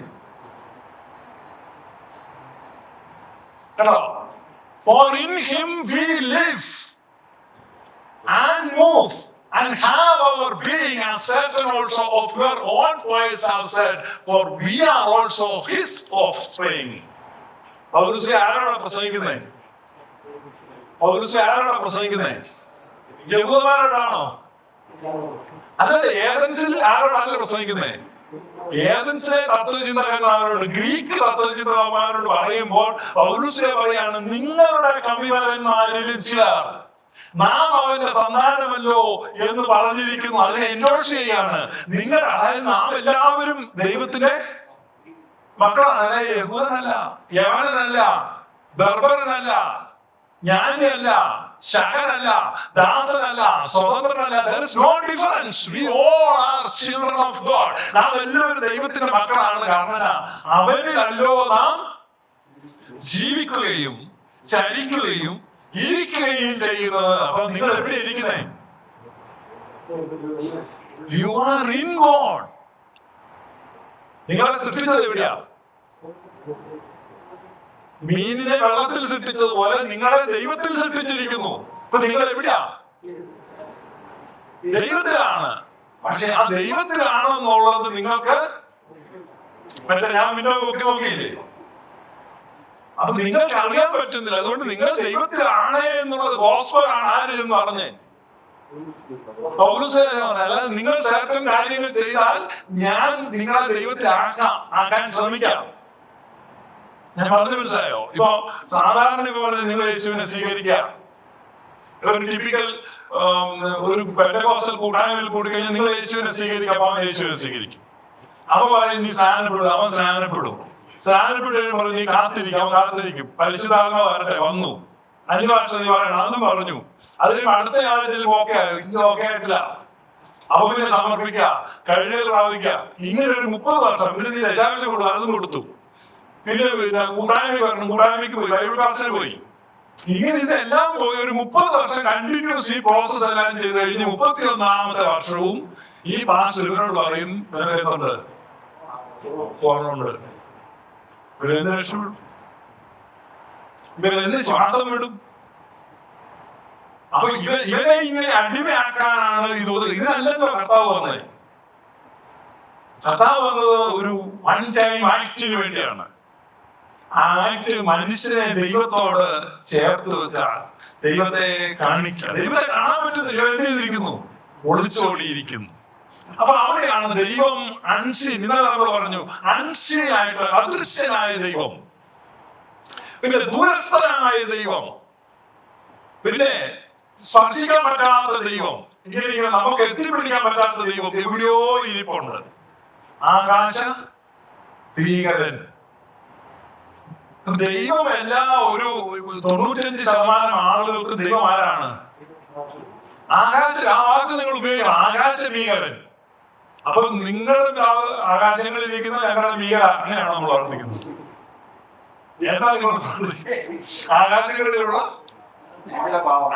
ആകാശങ്ങളിലുള്ള ഞങ്ങളുടെ ഭീകര എന്നാണ് എല്ലാവരും മനസ്സിൽ പറയുന്നത്. ഭാവ എന്നൊക്കെ പറയുന്നുണ്ടെങ്കിലും അത് ഭാവയാണോ? ആണോ? ഭാവ എന്ന് പറയുമ്പോൾ നമ്മൾ ഈ തിരുമേനിമാര് കുപ്പായൊക്കെ ഇട്ട് നിൽക്കുന്ന നമ്മുടെ മനസ്സിലോട്ട് വരുന്നത് ഭാവ എന്ന് പറഞ്ഞാൽ പിതാവെന്നുള്ള അപ്പൻ. അപ്പൊ ആകാശത്തിലിരിക്കുന്ന ഞങ്ങളുടെ അപ്പനാണ്. നമ്മളെന്തോ ഒരു ഭയങ്കര ന്യായാധിപനാണ്, ജഡ്ജിയാണ് അവിടെ ഇങ്ങനെ ഇരിക്കാൻ. ഇതാണ് നമ്മുടെ ചിന്ത. ആ ചിന്ത നമ്മളെ ഭരിച്ചുകൊണ്ടിരിക്കുകയാണ്. ആകാശങ്ങളിൽ ഇരിക്കുന്ന ഞങ്ങളുടെ ഭീകരൻ അല്ല. അപ്പൊ അദൃശ്യനായ ആ ദൈവം ദൃശ്യനായി തീർന്നു. ദൂരസ്ഥനായ ദൈവം സമീപസ്ഥനായി തീർന്നു. തൊടാൻ പറ്റാത്ത ദൈവത്തെ ഇപ്പോൾ നമുക്ക് തൊടാൻ പറ്റുന്നുണ്ട്. ഇതാണ് ക്രിസ്തുമസ്. This is Christmas. അപ്പൊ ക്രിസ്മസ് എന്ന് പറഞ്ഞാൽ എന്താണ്? അദൃശ്യമണ്ഡലവും ദൃശ്യമണ്ഡലവും തമ്മിലുള്ള അകലം. ഒരാളിങ്ങനെ ചന്ദ്രനിൽ ചെന്നിറങ്ങി എന്ന് പറയുമ്പോൾ ചന്ദ്രൻ പിന്നെ ഇതല്ല, അന്യമല്ല, അകലമല്ല, നമുക്ക് പോകാൻ പറ്റും. അപ്പൊ അദൃശ്യ മണ്ഡലത്തിൽ ഇരിക്കുന്ന ദൈവം, അദൃശ്യനായ ദൈവം, ആ ദൈവത്തെ നമുക്ക് ഇപ്പൊ ചെയ്യാൻ പറ്റുന്നുണ്ട്, കാണാൻ പറ്റുന്നുണ്ട്. ഇതാണ് സുവിശേഷം. ദൈവത്തെ നമുക്ക് എന്ത് പറ്റി? കാണാൻ പറ്റി. അതാണ് യോഹന്നാൻ ശ്ലീഹ തന്റെ ലേഖനം എഴുതുമ്പോൾ ആദ്യത്തെ വാചനം ആദ്യം മുതലുള്ളതും ഞങ്ങൾ കണ്ടതും അടുത്ത് എന്ന് സൂക്ഷിച്ച് വീക്ഷിച്ചതും ഞങ്ങളുടെ വിരലുകളാൽ ഞങ്ങൾ സ്പർശിച്ചതും ഞങ്ങളുടെ കാതുകളിൽ ഞങ്ങൾ ശ്രമിച്ചതുമായ വചനം നിങ്ങളോട് അറിയിക്കുക. അത് യേശുവിനെ കുറിച്ച് പറയുകയാണ്. ഇപ്പോൾ ഞങ്ങൾക്ക് കാണാം, ഇപ്പോൾ ഞങ്ങൾക്ക് കേൾക്കാം, ഇപ്പോൾ ഞങ്ങൾക്ക് അവരെ തൊടാം.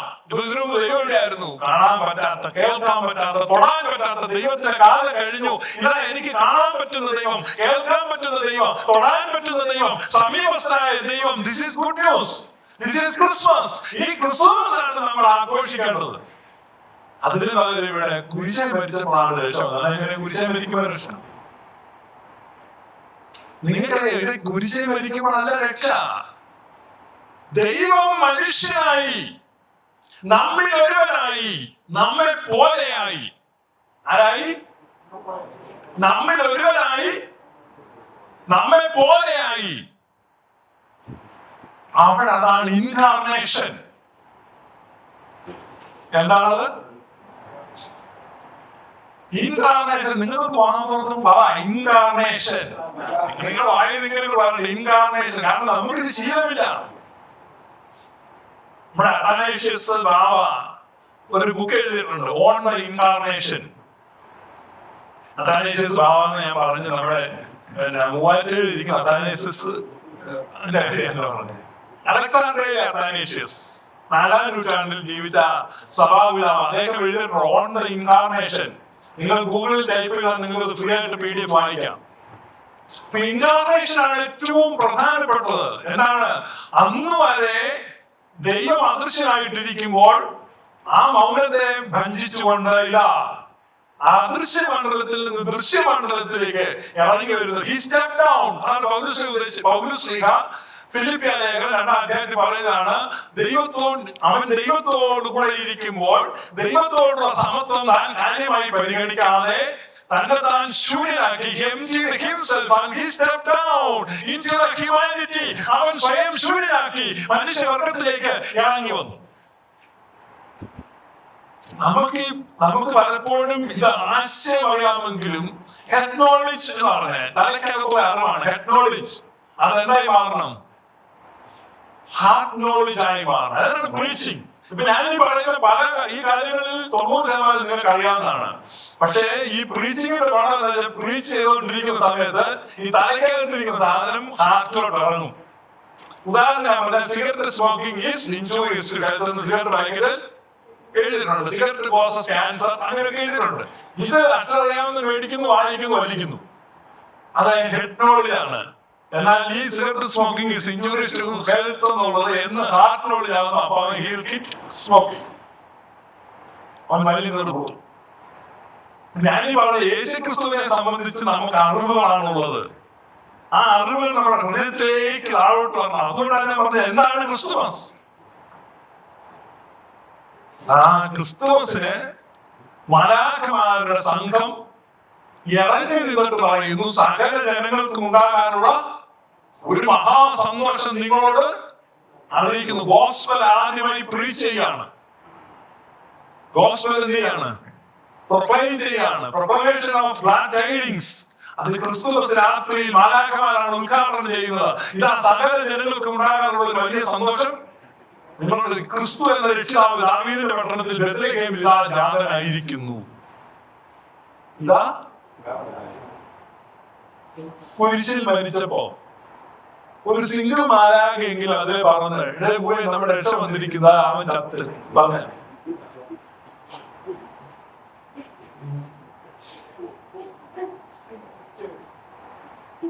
നിങ്ങൾ പറ, യേശു ജനിച്ചതുകൊണ്ടാണോ നമുക്ക് രക്ഷ, മരിച്ചതുകൊണ്ടാണോ രക്ഷ?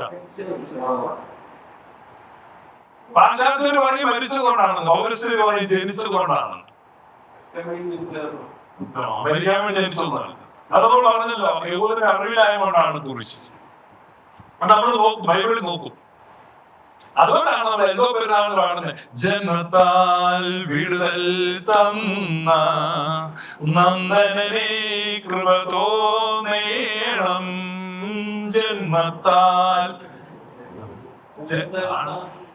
ജന്മത്താലാണ് വിടുതൽ തന്നത്.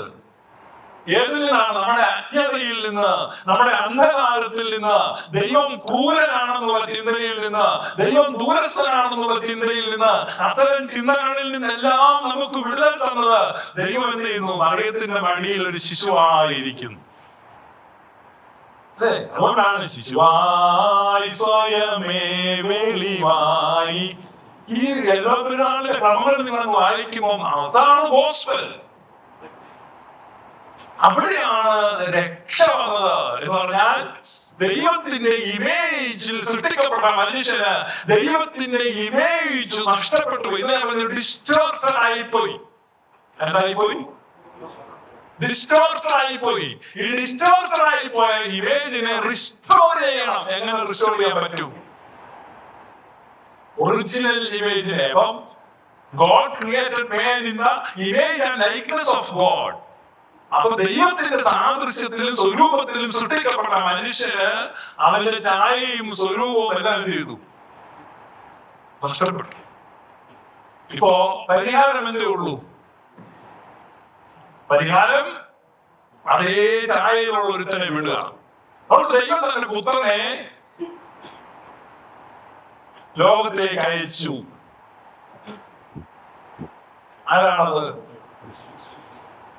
മനുഷ്യന്റെ ദൈവത്തിന്റെ ലൈക്ക്നെസ് പോയി എന്ന് പറഞ്ഞാൽ എങ്ങനെയാണ്? ഇമേജ് പോയി എന്ന് പറഞ്ഞാൽ എന്താണ്? പറയാ, ആരെങ്കിലും പറയോ? ഈ ലോസ്റ്റ് ദ ഇമേജ്. നിങ്ങൾ എല്ലാം കോറീസ് കേൾക്കുന്ന, സ്വയം പഠിക്കുന്ന, പറയാൻ പറ്റും എന്താണ് ലോസ്റ്റ്, എന്താണ് നഷ്ടപ്പെട്ടത്? ആർക്കെങ്കിലും ട്രൈ ചെയ്യട്ടോ, എന്താണ് നഷ്ടപ്പെട്ടത്? ആ ബന്ധം. പിന്നെ വേറെ ഉത്തരമുണ്ടോ? വിജയിച്ചാൽ ഉത്തരം പറയുന്നോ?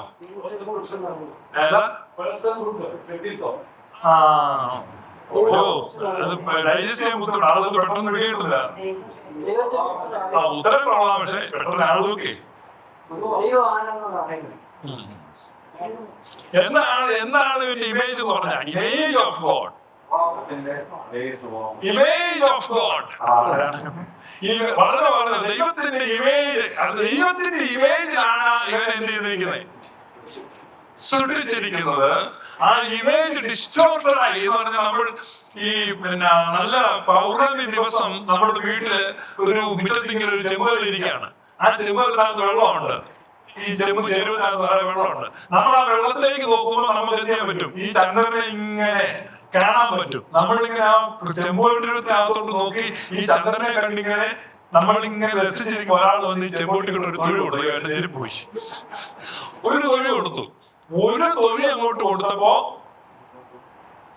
ഈ ചെമ്പുകര മൊത്തം ചെയ്തു വിറച്ചു. അപ്പൊ ആ വെള്ളം മുഴുവൻ ഇങ്ങനെ ഇങ്ങനെ ഇളകാൻ തുടങ്ങി. അപ്പൊ എന്ത് ചെയ്യുന്നു? ഇമേജ് എന്തായി പോയി? ഡിസ്റ്റോർട്ടായി പോയി. പിന്നെ അതിൽ നിന്ന് നമുക്ക് ഒരിക്കലും ചന്ദ്രനെ കണ്ടുപിടിക്കാൻ പറ്റുന്നത് ഏതാണ്ട് ഒരു സാധനം ഇങ്ങനെയാണെന്ന്. അതാണിപ്പോ മനുഷ്യന്റെ ദൈവത്തിന്റെ ഇമേജ് സൃഷ്ടിക്കപ്പെട്ട മനുഷ്യൻ അങ്ങനെ ഡിസ്റ്റോർട്ടായി പോയി. അപ്പൊ നമ്മൾ ഇതേ നോക്കി വിഷമിച്ചിരിക്കുക. ഏതല്ലേ? ശരീരത്തിലേക്ക് നോക്കി എന്റെ ചന്ദ്രൻ പോയി എന്ന് പറഞ്ഞിരിക്കുമ്പോ ഒരാൾ നമ്മുടെ പെള്ളിലേക്ക് പിടിച്ചിട്ട് ഇങ്ങനെ അങ്ങോട്ട് നോക്കി നോക്കണം, മുകളിൽ ആണ്ട് നിൽക്കുന്നു കാണാൻ. നീ ഇവിടെ നമ്മളിവിടെ നോക്കിക്കൊണ്ടിരിക്കുക. ബെയ്ത്ലഹേമിലേക്ക് നോക്ക്. അതാണ് യഹോവനാളിന് പാടുന്ന മുഴുവൻ. ശിശുവായി സ്വയമേ വെളിവായി. ഈ ആദമിന് ആ ലൈക്ക്നെസ്സും ഇമേജ് നഷ്ടപ്പെട്ടു. എന്താണ് നഷ്ടപ്പെട്ട ഇമേജ്? വളരെ സിമ്പിൾ ആണ് ഉത്തരം. ബൈബിളിൽ സ്ട്രേറ്റ് ആയിട്ടുള്ളത് ദൈവത്തിന്റെ ഇമേജ് എന്താണ്? ദൈവത്തിന്റെ നേച്ചർ എന്താണ്? The very essence of God is love. The nature of God is love. God is love. ദൈവം സ്നേഹമാകുന്നു. ആ സ്നേഹത്തിലാണ് ആദത്തെ സൃഷ്ടിച്ചത്. ആ സ്നേഹത്തിലാണ് ഹവ്വയെ സൃഷ്ടിച്ചത്. പക്ഷെ അവർ തമ്മിലുള്ള ആ സ്നേഹം എന്ത് ചെയ്തു പോയി?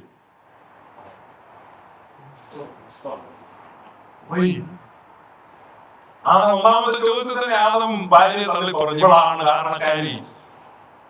നീ ആ പഴം തിന്നു പറഞ്ഞില്ല, എനിക്ക് കർത്താവേ അത് പറ്റിപ്പോയി. ഇപ്പൊ പറയാണ്, നീ ആ പഴം തിന്നു. അവിടെ നിന്ന് പ്രശ്നം തീർന്നു.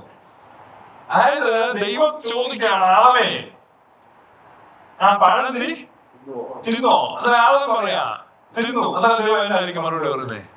നന്നാകണം പോലെ ഞാനത് നിനക്ക് തരാൻ വെച്ചിരുന്ന എല്ലാം പറയത്തു ഉറപ്പായിട്ടും അല്ല തിന്നത് പറഞ്ഞാൽ വല്ല ശിക്ഷ കൊടുക്കുമോ?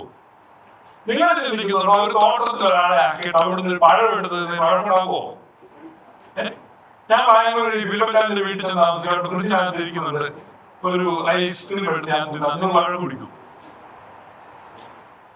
ഇതെന്താണ്? ദൈവമാണ് ഈ തോട്ടത്തിൽ ആഗ്രഹിക്കുന്നത്, അങ്ങനെ നീ എന്റെ സ്വന്തമാണ്, നീ മുത്താണ്, നീ എന്റെ കണ്ണിന്റെ ക്രിസ്തുവിനെ ഞാൻ ഇവിടെ നിന്നു എന്ന് പറഞ്ഞാക്കിയിട്ട് ആ തോട്ടത്തിനകത്ത് നിന്ന് ഒരു പഴം പറിച്ചതിനല്ല ദൈവം പുറത്താക്കി എന്ന് പറയുന്നേ.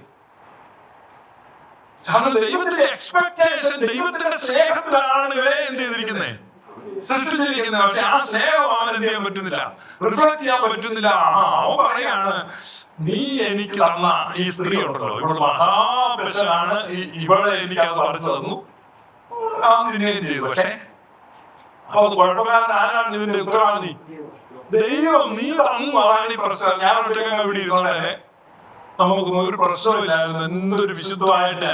പക്ഷെ നീ ആ കുഴപ്പമുണ്ടാക്കിയെന്ന് പറഞ്ഞു. ദൈവം ഞെട്ടിയേ, ഇത്രയും കൊടുത്തപ്പോ അടുത്ത സ്ത്രീയെ വിളിച്ചപ്പോ ഇവളിൽ സ്നേഹമുണ്ടോ? ഇവളോട് ചോദിച്ചു, നീ ആ പഴം തിന്നോന്ന് ചോദിച്ചപ്പോ പാമ്പാണ്, എനിക്ക് അവിടെ തന്നു, ഞാൻ തിന്നു. പരസ്പരം പഴിചാരുക, അന്യനെ പഴിചാരുക, ഇവരുടെ സ്നേഹമെല്ലാം പോയി. അവിടെ തുടങ്ങുക ആന്തരിക സംഘർഷം, യുദ്ധം. അപ്പൊ ഇതിന്റെ റെമഡി ആയിട്ട് എന്ത് ചെയ്യാണ് ദൈവം? തന്റെ ഇമേജിനെ റിസ്റ്റോർ ചെയ്യാൻ വേണ്ടി സ്വന്തം പുത്രനെ അയക്കുകയാണ്. Jesus is the embodiment of love. അല്ലേ? അതുകൊണ്ടല്ലേ നമ്മള് പാട്ട് കേൾക്കുന്നില്ലേ, ദൈവീക സ്നേഹം മേരിതൻ സുതനായി ഈ മണ്ണിന്റെ മടിയിൽ മയങ്ങുന്ന രാത്രി. എനിക്ക് വലിയ ഇഷ്ടമുള്ള പാട്ടാണ്, എത്ര കറക്റ്റ് ആണത്. ഈ മറ്റക്കരകളുടെ ഒരു ഹൈന്ദവ സഹോദരൻ ആ വരി എഴുതി, മറ്റക്കര സോമൻ എന്ന് പറഞ്ഞു. എന്ത് ഞാൻ പലപ്പോഴും ഓർക്കും, നമ്മുടെ മെത്താച്ചന്മാർക്ക് കിട്ടാത്ത വെളിപ്പാട് ഒരു പ്രസ്തുതൊഴിലാളിയായിരുന്നു സോമന് കിട്ടിയല്ലോ ദൈവമേ.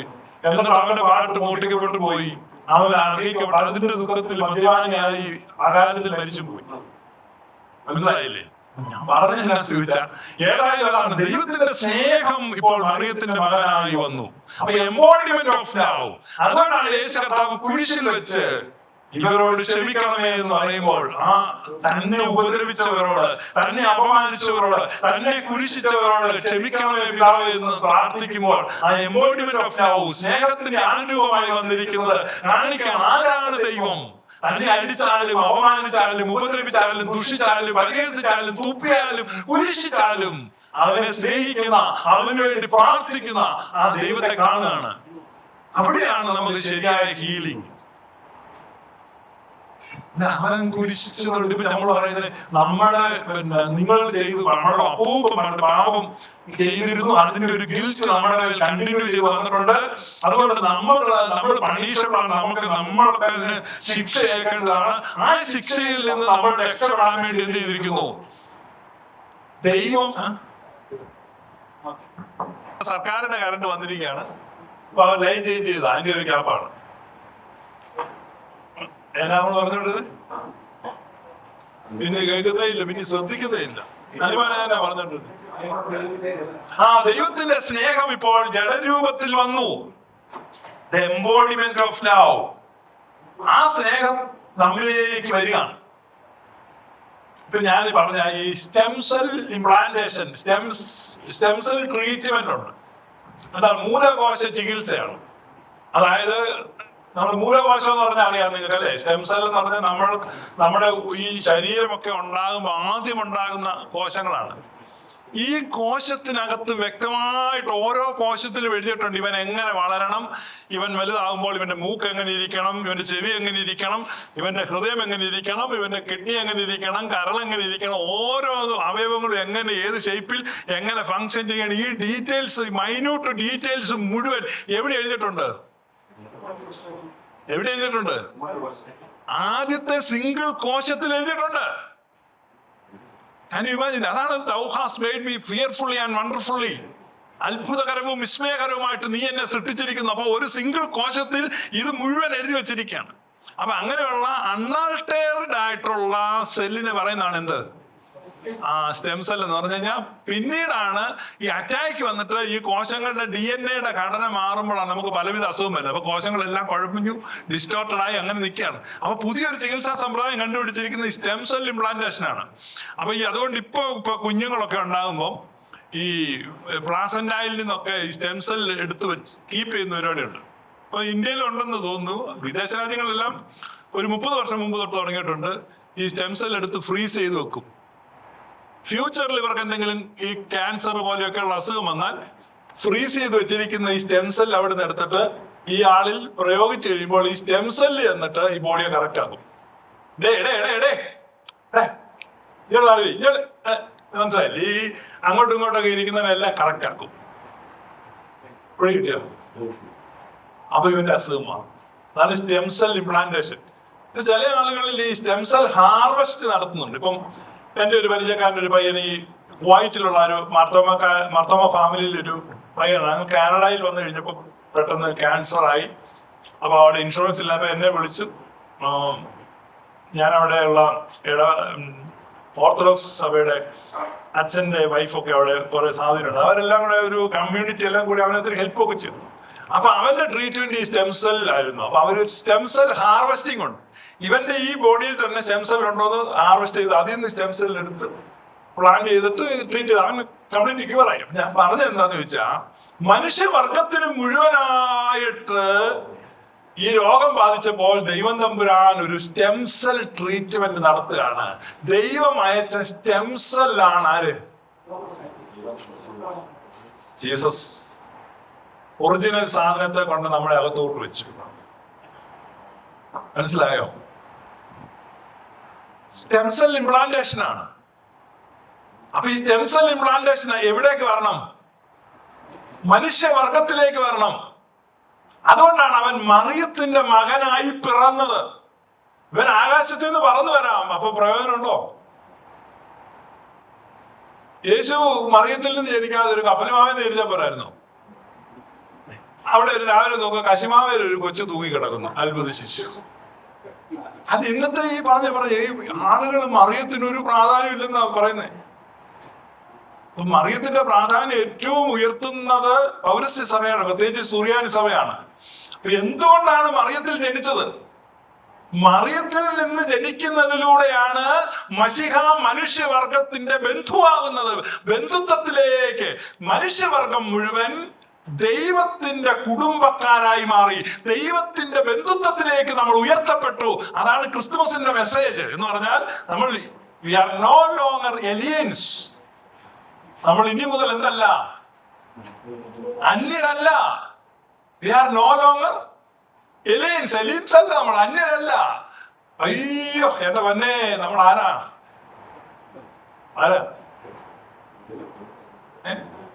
ആരാ? നമ്മൾ ഈ വലിയൊരു വീട്ടിൽ, നിങ്ങളുടെ നാട്ടിലെ വലിയ കോടീശ്വരനായ ഒരു മനുഷ്യനുണ്ട്. നിങ്ങൾ എപ്പോഴും ഇങ്ങനെ അസൂയോടെ നോക്കും. സ്കൂട്ടർ പോകുമ്പോഴൊക്കെ ചുമ്മാ കുറ്റം പറയും, പുതുപ്പാണ്, മറ്റേ പുതുപ്പണക്കാരൻ. നമുക്ക് കുശുമ്പാണ്. അങ്ങനെ ഇരിക്കുമ്പോഴാണ് അവരുടെ വീട്ടിൽ നിന്ന് ഒരു ആലോചന നിങ്ങളുടെ മോക്ക് വരികയാണ്, അവിടുത്തെ ഏക മകന്. അയ്യോ, നിങ്ങളങ്ങ് അതോടുകൂടെ നിങ്ങളങ്ങ് ഞെളിയും. കല്യാണം കഴിയുമ്പോഴൊക്കെ അങ്ങനത്തെ ചില സിനിമയുണ്ടല്ലേ, അത് ആ സിനിമയുടെ പേര് ഓർക്കുന്നുണ്ടോ?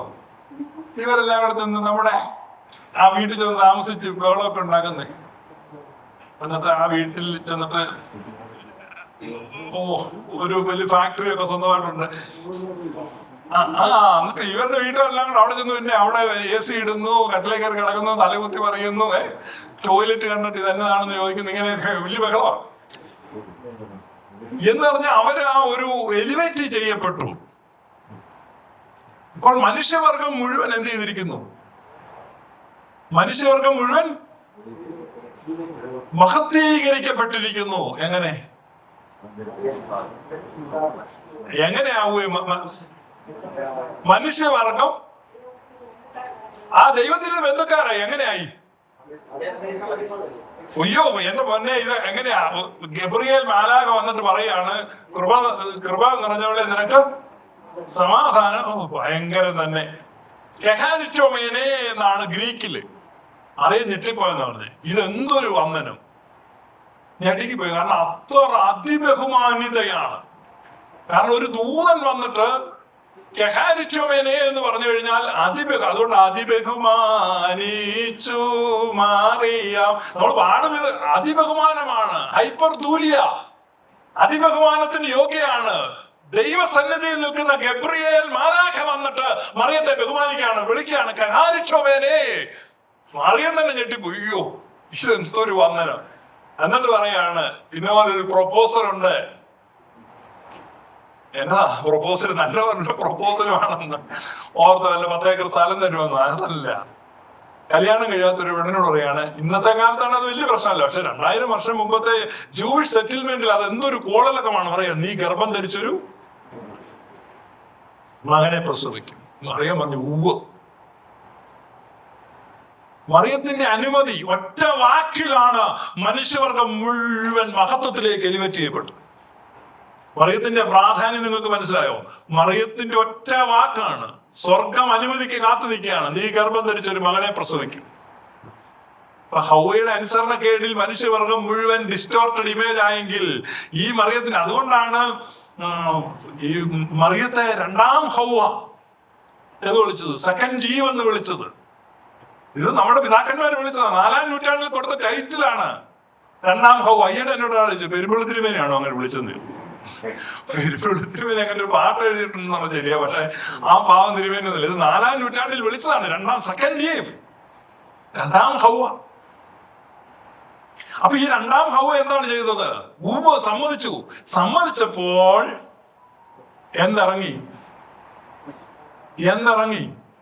ഓ അരിശുദ്ധാണ് സ്റ്റെംസെൽ ഇറങ്ങിയത്. നമ്മളിവിടെ പറഞ്ഞുകൊണ്ടിരിക്കുന്ന സ്റ്റെംസെല്ലിന്റെ കാര്യമല്ലേ? അപ്പൊ ഈ മനുഷ്യവർഗത്തിന് ഈ സ്നേഹരാഹിത്യം, സ്നേഹശൂന്യത മൂലമുണ്ടായ ഈ പാപരോഗത്തെ ട്രീറ്റ് ചെയ്യുവാൻ സ്വർഗത്തിൽ നിന്ന് സ്റ്റെംസെൽ ട്രീറ്റ്മെന്റിന് ഈ സ്റ്റെംസെല്ലിനെ വിട്ടു. ആ സ്റ്റെംസെൽ വന്ന് നമ്മുടെ മറിയത്തിന്റെ മകനായി ജനിച്ചു. അപ്പോൾ നമ്മൾ ആരായി മാറി? ദൈവത്തിന്റെ ഭാവനക്കാർ, ദൈവത്തിന്റെ ബന്ധുക്കാർ. We are the household of God. നമ്മൾ ദൈവത്തിന്റെ ബന്ധുക്കാരായത് എങ്ങനെയാണ്? യേശുക്രിസ്തു വഴിയോ? നമ്മുടെ മറിയാമ്മ കൊച്ചമ്മയുടെ മോനല്ലേ? ഏതാണ് ബന്ധം പറഞ്ഞു തരുമ്പം എങ്ങനെ മനുഷ്യവർഗത്തിന്റെ ബന്ധം വരുന്നേ? മറിയമില്ലെങ്കിൽ മനുഷ്യവർഗത്തിന് യേശുവുമായി ഒരു ബന്ധവുമില്ല. അവിടെയാണ് ഞാൻ പറഞ്ഞത്, നിങ്ങൾ വീണ്ടും ശ്രദ്ധിച്ചേക്കണം. മറിയത്തിൽ ജനിക്കുന്നില്ല, പകരം ഞാൻ പറഞ്ഞത് അവിടെ ഒരു മരത്തെ തൂക്കി കടന്നാൽ മതിയല്ലോ. വെറുതെ ഈ പാവപ്പെട്ട സ്ത്രീ അപമാനിക്കണം. എന്തിനാ നീ? ദൈവത്തിനൊന്നും അസാധ്യമല്ലല്ലോ. ഒരാളൊരു കരിക്ക് വിട്ടു, കരിക്കിനകത്തൊരു കൊച്ചിരിക്കുന്നു, എങ്ങനെയുണ്ട് ഐഡിയ? എന്ത് രസമായിരിക്കും, ആർക്കും ഒരു പ്രശ്നമില്ല. പക്ഷെ അത് ഹീസ് ഏലിയൻ. അതിനെയാണ് ഏലിയൻ എന്ന് പറയുന്നത്. ഏലിയൻ അറിയത്തില്ല, ഏലിയൻ വരുന്നത് നമ്മളുമായിട്ട് ബന്ധമില്ലാത്തതിനെയാണ് ഏലിയൻ എന്ന് പറയുന്നത്. അപ്പൊ ഇപ്പൊ ഏലിയന്മാർ വരുന്നുണ്ട് ഒക്ടോബറിൽ. നിങ്ങൾ അറിഞ്ഞില്ല, ഹാർവാർഡ് യൂണിവേഴ്സിറ്റിയിലെ പ്രൊഫസറൊക്കെ പറഞ്ഞു സാധനം വരുന്ന ഒരു ഏലിയനാന്ന് പറഞ്ഞു. നോക്കിക്കോ. അപ്പൊ ഏലിയൻ വരുന്നു എന്ന് പറയുമ്പോ ഈ ഞാൻ പറഞ്ഞില്ല, കരിക്കണതൊക്കെ ഇരുന്ന് ഏലിയൻ ആയി പോകും. നമ്മളുമായിട്ട് ബന്ധമില്ലാത്ത അന്യൻ, അതിനാണ് ഏലിയൻ എന്ന് പറയുന്നതിന് വാക്കിന്റെ അർത്ഥം അന്യൻ, ഏലിയനേറ്റഡ്, അന്യപ്പെട്ടു. അപ്പൊ ജീസസ് ആൻ ഏലിയൻ. പെന്തക്കോസ്റ്റൽ ഉപദേശം അനുസരിച്ച് yes, he is an alien. പെന്തക്കോസ്തുകാർ അതാ പറയുന്നത്. നമ്മുടെ മറിയത്തിനൊരു പ്രാധാന്യമില്ല. മറിയത്തിൽ നിന്ന് ജനിച്ചു, മറിയവുമായിട്ട് ബന്ധമില്ലാതെ ഇങ്ങനെ വന്നു, അതൊരു ഉപകരണം പോലെന്നൊക്കെ അവർ പറഞ്ഞു. ആ വ്യാഖ്യാനം ഒന്നും ശരിയല്ല. മറിയത്തിലൂടെയാണ് അവൻ മനുഷ്യവർഗത്തിന്റെ ബന്ധുത്വത്തിലേക്ക് എന്ന് പറഞ്ഞാൽ ഈ പുതിയ ട്രീറ്റ്മെന്റിന് ഈ സ്റ്റെം സെല്ലിനെ ഇംപ്ലാന്റ് ചെയ്തത് ആരിലാണ്? മറിയത്തിലാണ്. മനുഷ്യവർഗം മുഴുവൻ നന്ദിപൂർവം ഈ മശികയുമായി കണക്ട് ചെയ്യപ്പെട്ടിരിക്കുന്നത് ആരിലൂടെയാണ്? മറിയത്തിലൂടെയാണ്. അതുകൊണ്ടാണ് നമ്മുടെ സഭ എന്ത് ചെയ്യുന്നത്? ഹൈപ്പർദൂലിയായിട്ട് അതിബഹുമാനിക്കുന്ന, മറിയത്തിന് കൊടുക്കുന്ന ബഹുമാനം. അതുകൊണ്ടാണ് നിരന്തരമായിട്ട് ഓരോ പ്രാർത്ഥനയും പരിശുദ്ധ കന്യകാമറിയത്തെ കൂടാതെ സുറിയാനി സഭ പൂർത്തീകരിക്കുന്നില്ല. എല്ലാത്തിലും പറയാണ്. പണ്ട് ഞാൻ ഈ പെന്തക്കോസ്ത് ആശയങ്ങളൊക്കെ കിട്ടി അങ്ങോട്ട് ഈ ചായ്വ് തുടങ്ങിയ സമയത്ത് എനിക്ക് ഭയങ്കര അസ്വസ്ഥതയായിരുന്നു. ഈ മറിയല്ല, ഈ മറിയമില്ലായിരുന്നെങ്കിൽ ഞാൻ പ്രാർത്ഥനയ്ക്ക് പോയി നിൽക്കായിരുന്നു. ഇതെല്ലാം കാരണം യേശു മാത്രം മതി എന്നാ. യേശു മാത്രം മതി, യേശു മാത്രം മതി, യേശു മാത്രം മതി എനിക്ക്. കേട്ടോ, ഒറ്റയാളേറ്റ് പാടുന്നില്ല. അത് ഒന്നാം തരം തോന്നിവാസം. അത് യേശു മാത്രം മതി, യേശു മാത്രം. യേശു അവിടുന്ന് കിട്ടി. ആണ് ഇൻഡിവിജ്വൽ സാൽവേഷൻ. ഇൻഡിവിജ്വൽ ആയിട്ട് എടുക്കാണ്. ശിശുവിനെ അമ്മയായ മറിയത്തോടു കൂടെ കണ്ടു, അല്ല ശിശുവിനെ ഒറ്റയ്ക്ക് കാണുന്നില്ല. അപ്പൊ ഇവിടെ നമ്മൾ കാണുന്നത്, സഭ കാണുന്നത് മറിയത്തോടു കൂടെയാണ്. മറിയത്തോട് ചേർന്ന് നിൽക്കുമ്പോഴാണ് മനുഷ്യവർഗത്തിന് ബന്ധം വരുന്നത്. നമ്മുടെ ആളാണ്, മനസ്സിലായ? അവിടെയാണ് അത്തനേഷ്യസ്, അലക്സാണ്ട്രിയയിലെ അത്തനേഷ്യസ് എഴുതിയ he became like us to make us like him. അവനോട് തുല്യം നാം ആകേണ്ടതിന്. അല്ലെ, നമുക്ക് നമ്മുടെ തീം സോങ് സഭയുടെ ലിറ്ററേച്ചറിൽ നിന്നാണ് ഗ്ലോറിയസ് ഗോസ്പലിന്റെ തീം സോങ്. നമുക്കൊന്ന് ചേർന്ന് വേണം കേട്ടോ എല്ലാവർക്കും. നിർമ്മല സൂനുവിനെ അയച്ചോന ആത്താതൻ സ്തുത്യൻ നിർമ്മലമാം ഉദരത്തിങ്കൽ താൻ ഇറങ്ങി വസിച്ചു വിശുദ്ധമായി അവനോടു തുല്യം നമ്മെ പോലെ അവനായി തിരുവിഷ്ടത്താൽ നരനായി നമ്മെ തൻ പിതൃസുതരാക്കാൻ റൂഹായോടു ബന്ധിച്ചിടാം. അവനോട് തുല്യം അവന്റെ ദാസന്മാരോ വേലക്കാരോ ആകാനാണോ?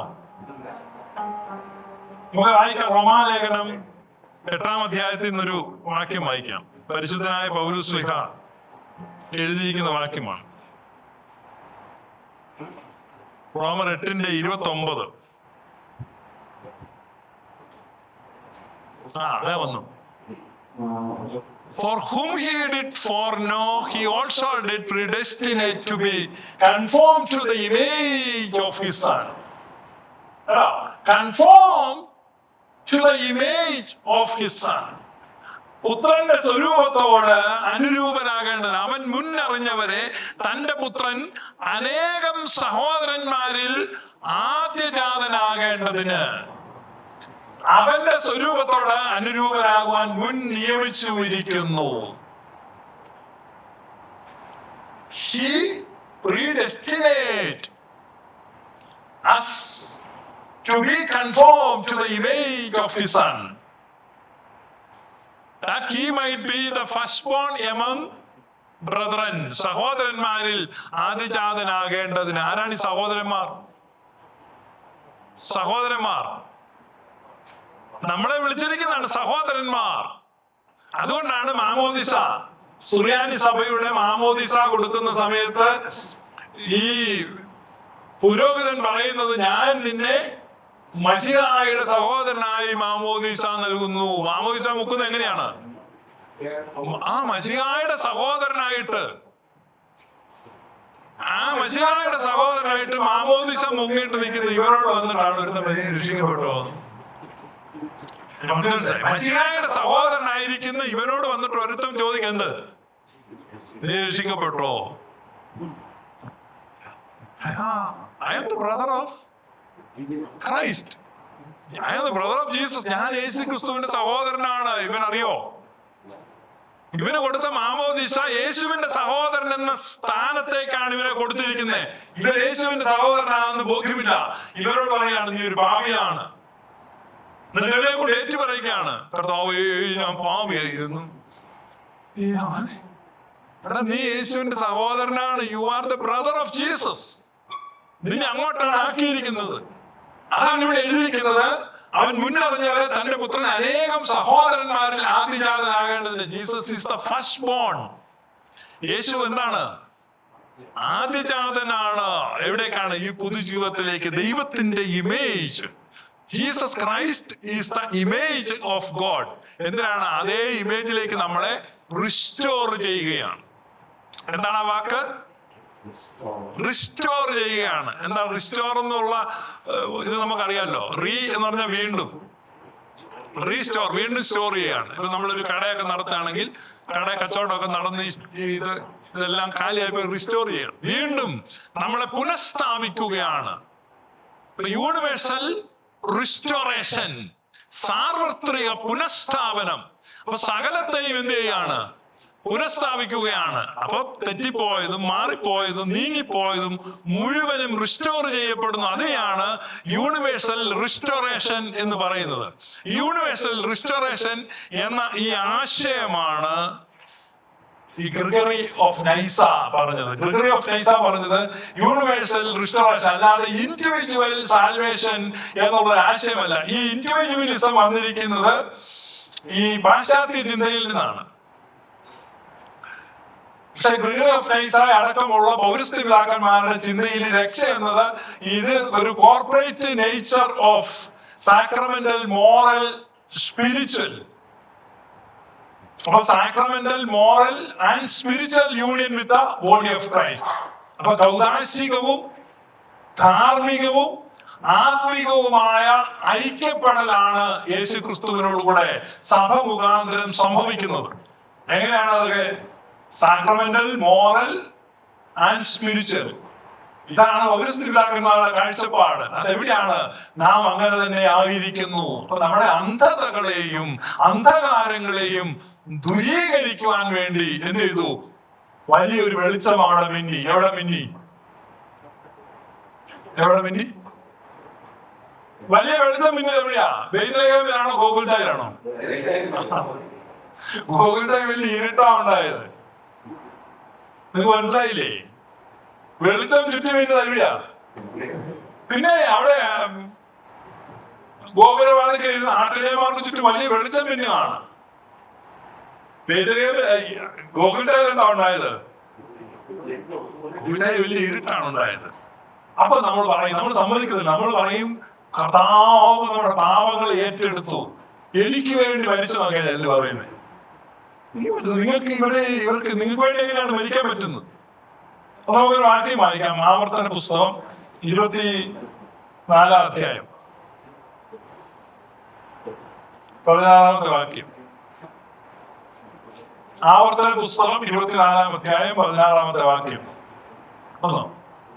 മക്കൾക്ക് പകരം അപ്പന്മാരും അപ്പന്മാർക്ക് പകരം മക്കളും മരണശിക്ഷ അനുഭവിക്കരുത്. താന്താന്റെ പാപത്തിന് താന്താൻ മരണശിക്ഷ അനുഭവിക്കണം.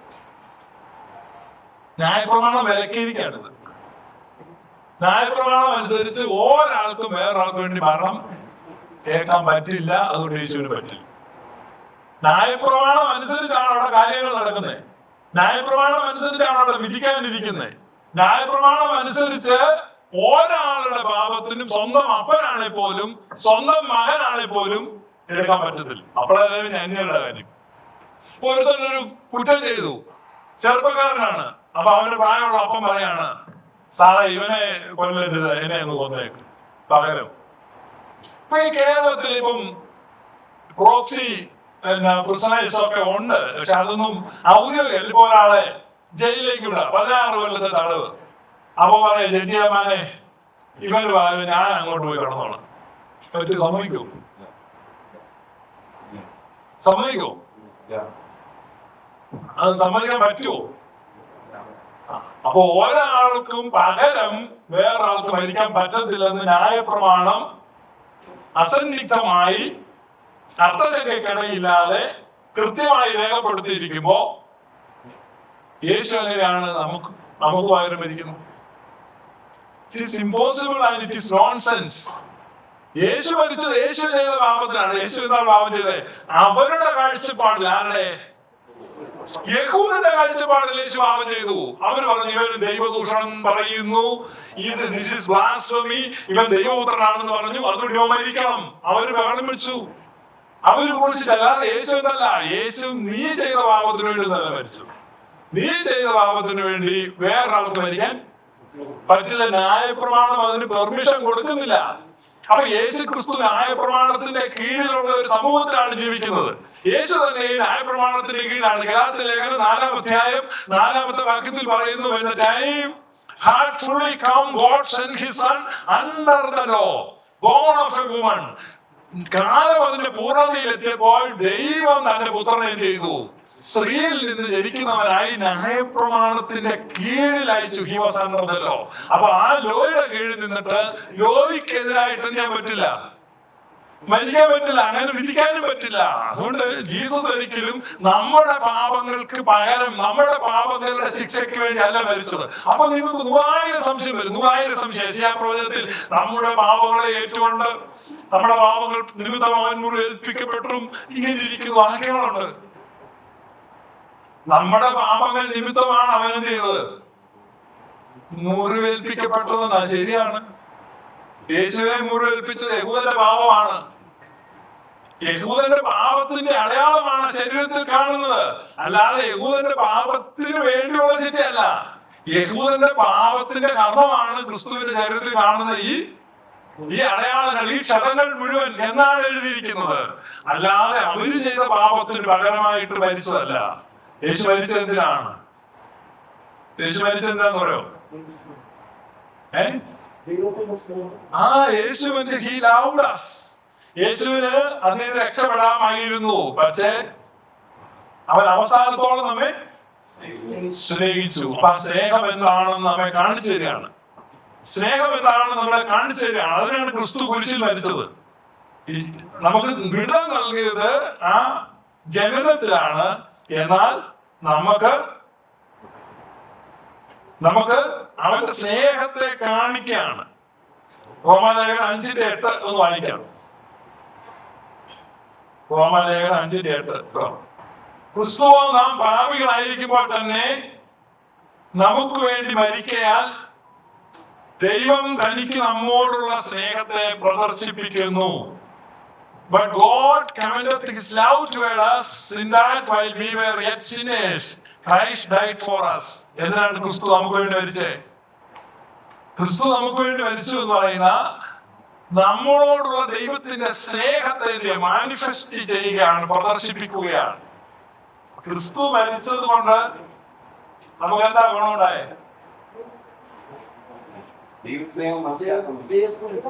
ദൈവത്തിന്റെ സ്നേഹം ഇത്രയുമാണെന്ന് മനസ്സിലാക്കി. ക്രിസ്തുവിന്റെ മരണമില്ലാതെയും എന്ത് ചെയ്യാൻ പറ്റും? അത് മനസ്സിലാക്കാൻ പറ്റും. ഇപ്പൊ ഒരു കാര്യം പഠിപ്പിക്കുമ്പോ ചില ആളുകൾ ഈ അധ്യാപകർ പഠിപ്പിക്കുമ്പോ നമ്മുടെ ഇവിടെ അധ്യാപകരൊക്കെ ഇരിപ്പുണ്ട്. ചില ആളുകൾക്ക് ഒരു വാക്ക് പറയുമ്പോൾ മനസ്സിലാകും, ചില ആളുകൾക്ക് കുറെ കൂടെ ഹോംവർക്ക് കൊടുക്കണം, ചില ആള് അങ്ങനെ പല രീതിയിലാണ് അവരുടെ ഗ്രാസ്പിംഗ് കപ്പാസിറ്റി എന്ന് പറഞ്ഞാൽ പലതാണ്. അപ്പൊ ഏറ്റവും വലിയൊരു മാതൃക ദൈവം ലോകത്തിന്റെ നടുക്ക് ഈ കുരിശ് വെച്ചിരിക്കുന്നേ. നമ്മളിപ്പോ ഞാൻ പറയുന്ന ഈ കുരിശ് മരണത്തിലൂടെ നല്ല രക്ഷ എന്ന് പറയുമ്പോൾ നമ്മൾ നിങ്ങളുടെ സംശയമായിട്ട് പോകരുത്.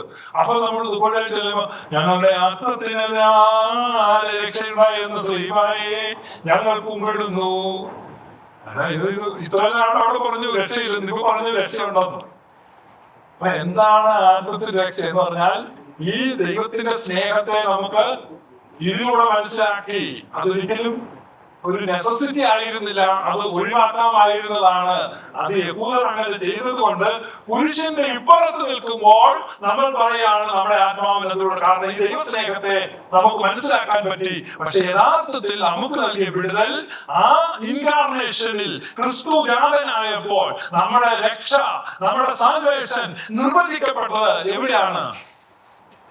ബെത്ലഹേമിലാണ്, അല്ലാതെ എവിടെയല്ല, ഗോകുൽഥായിലല്ല. അതുകൊണ്ടാണ് ഞാൻ പറഞ്ഞത് മാലാഖമാർ സംഘമായിട്ട് പാട്ടുപാടി ഇതാ നമുക്ക് രക്ഷ എന്ന് പറഞ്ഞ, ഇതാ ഗുഡ് ന്യൂസ് എന്ന് പറഞ്ഞത് ബെത്ലഹേമിലാണ്. അല്ലെങ്കിൽ ഇവര് പലപ്പോഴും പ്രസംഗിക്കുന്ന ഈ കുരിശ് മരണത്തിൽ, ഈ കുരിശ് അങ്ങോട്ട് മരിക്കുമ്പോഴേക്കും നമ്മുടെ രക്ഷ മുറുകി, ഇങ്ങനെയൊക്കെ ഞാനും പ്രസംഗിക്കുമായിരുന്നു കേട്ടോ. ആണിയൊക്കെ അടിക്കുമ്പോൾ നമ്മുടെ രക്ഷ അങ്ങനെ അമ്പാട അടിക്കട്ടെ, അങ്ങനെ അടിക്കട്ടെ. ഇപ്പൊ യേശു ക്രിസ്തു കുരിശിൽ മരിക്കുന്ന രംഗത്ത് നിങ്ങൾ ഉണ്ടെന്ന് സങ്കല്പിക്കുക. സപ്പോസ് ചെയ്യാം, നമുക്ക് ചുമ്മാ ഒരു ഹൈപ്പോത്തറ്റിക്കൽ ഇമാജിനേഷൻ. യേശു കുരിശിൽ മരിക്കുന്ന എന്താ ചോദിച്ചു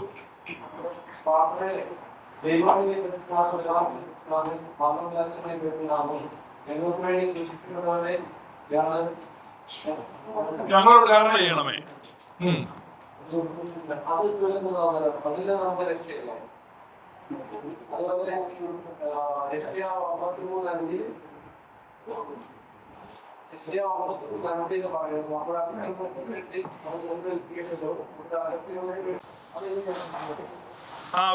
പറയാം. അത്രേ ഉള്ളോ? വേറെ ഉണ്ടോ? അല്ല, ഈ രണ്ട് സംശയമുള്ളോ? നിങ്ങൾ ധൃതി വെക്കണ്ട, നിങ്ങൾ ചോദിച്ചോ. വേറെ എല്ലാ സംശയങ്ങളുണ്ടോ?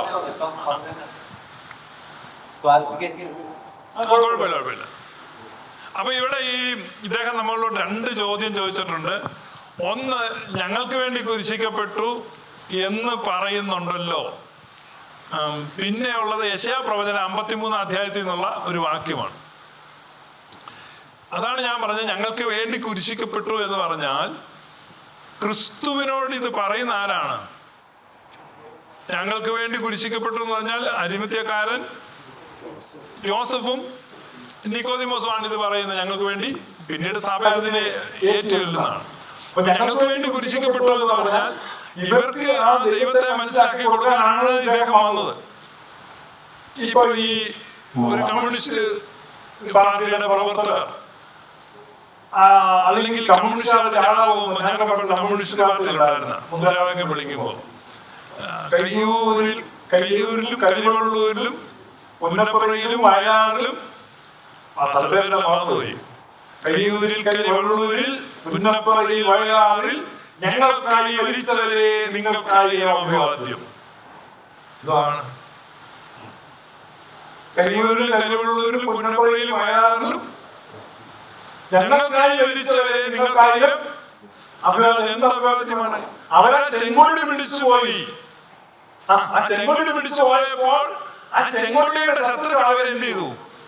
ഇല്ലാണ്ടാക്കി. അതുകൊണ്ട് ഇന്ന് ആ ചെങ്കൊടി പിടിച്ചുകൊണ്ട് ഇവർ പറയാണ് ഞങ്ങൾക്ക് വേണ്ടി മരിച്ചു. അപ്പൊ ദൈവത്തവൻ കൊടുത്തുവിട്ട സ്നേഹത്തിന്റെ ഒളിയുമായിട്ട് വന്ന യേശുവിനെ ആ സ്നേഹത്തിന്റെ ശത്രുക്കൾ ഇല്ലാതെയാക്കി. അപ്പൊ ആ സ്നേഹത്തിന്റെ കൊടി ഉയർത്തുന്ന സഭ പറയും ഞങ്ങൾക്ക് വേണ്ടി മരിച്ചു. അത് ഇന്നവിറ്റബിൾ ആയിരുന്നോ? ഈ സഹാക്കന്മാര് മരിക്കേണ്ട നിർബന്ധമുണ്ടായിരുന്നോ? ഇവിടെ ഇന്ന് കമ്മ്യൂണിസ്റ്റ് പാർട്ടി നിൽക്കാൻ ഈ പുന്നപ്പുറയിൽ ഇത്രയും ആളുകൾ ചാടാനായിരുന്നോ? ഞങ്ങളൊക്കെ പഠിക്കുന്ന കാലത്ത് പത്തനംതിട്ട കാതോലിക്കേറ്റ് കോളേജില് അവിടെ സി വി ജോസും എം എസ് പ്രസാദും ഒക്കെ കൊല്ലപ്പെട്ടു. അപ്പം ഈ പറയുന്ന അന്ന് SFI വളരെയാണ്. അപ്പൊ ഈ സി വി ഇവരിന്ന് ചാകണം, ചത്തെങ്കിലേ ഉണ്ടാവുള്ളൂ. പക്ഷെ പറയുന്നത് ഞങ്ങൾക്ക് വേണ്ടി എന്ത് ചെയ്തു? മരിച്ചു. ഞങ്ങൾക്ക് പകരം മരിച്ചു എന്നല്ല, ഞങ്ങൾക്ക് വേണ്ടി മരിച്ചു. ആ അർത്ഥം കണ്ടോ?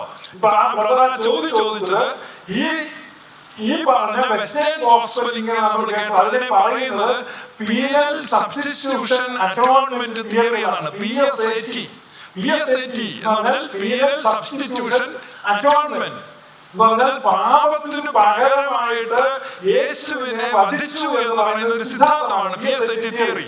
ഈ PSAT തിയറി എന്ന് പറയുന്നത് ഇംഗ്ലണ്ടിലുണ്ടായിരുന്ന ഒരു കത്തോലിക്ക ബിഷപ്പ് ആൻസ്ലാം എന്ന് പറയുന്ന ആൾ കൊണ്ടുവന്ന വ്യാഖ്യാനമാണ്. ക്രിസ്തു മരിച്ചതിന് ചുമ്മാ അങ്ങനെ മരിച്ചത് കളർഫുൾ ആക്കാൻ വേണ്ടി ഇദ്ദേഹം അവതരിപ്പിച്ച ഒരു തിയറിയാണിത്. 1500 വർഷം സഭയിൽ എന്നും ഇത് പ്രസംഗിച്ചിട്ടില്ല. 1500 വർഷം സഭയിലൊന്നും ആരും കേട്ടിട്ടില്ലാത്തൊരു സിദ്ധാന്തമാണ് പിന്നീട് വരുന്ന ഈ 1100 വർഷം 12ാം നൂറ്റാണ്ടിലാണ് ആൻസ്ലാം ഇത് പറയുന്നത്. ചോദിച്ചോ മോനെ.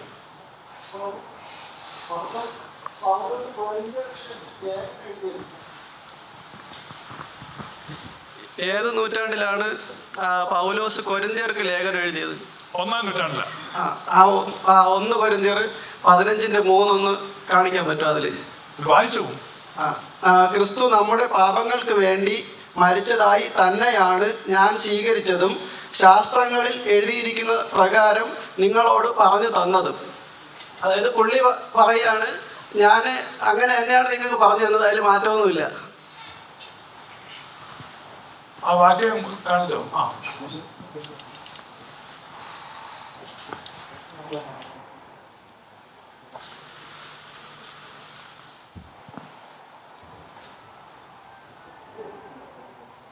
ക്രിസ്തു നമ്മുടെ ഒരു സെക്കൻഡ്.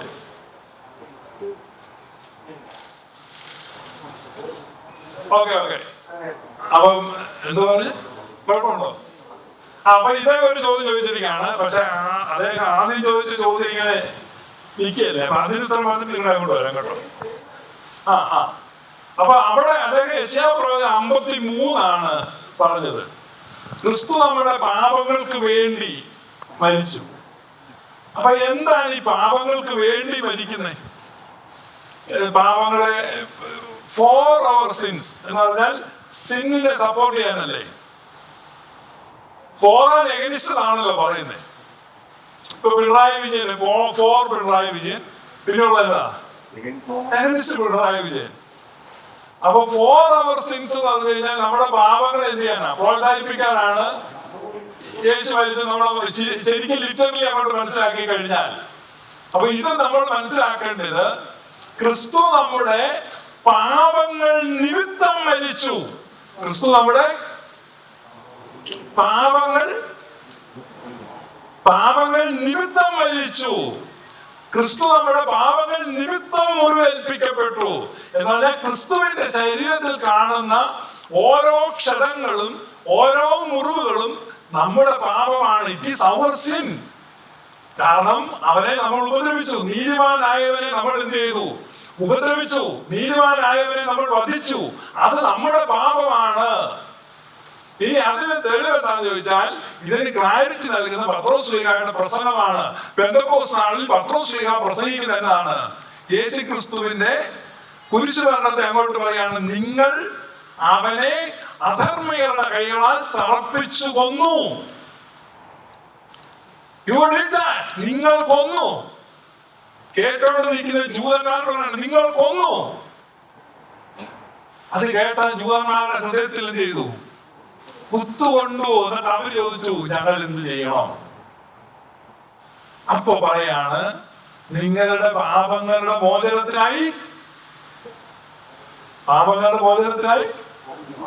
മാമോദിസ സ്വീകരിച്ചോ? മാമോദിസ എന്തിനാണത്? ഏത് പാപമാണ് അവിടെ മോചിക്കപ്പെടുന്നത്?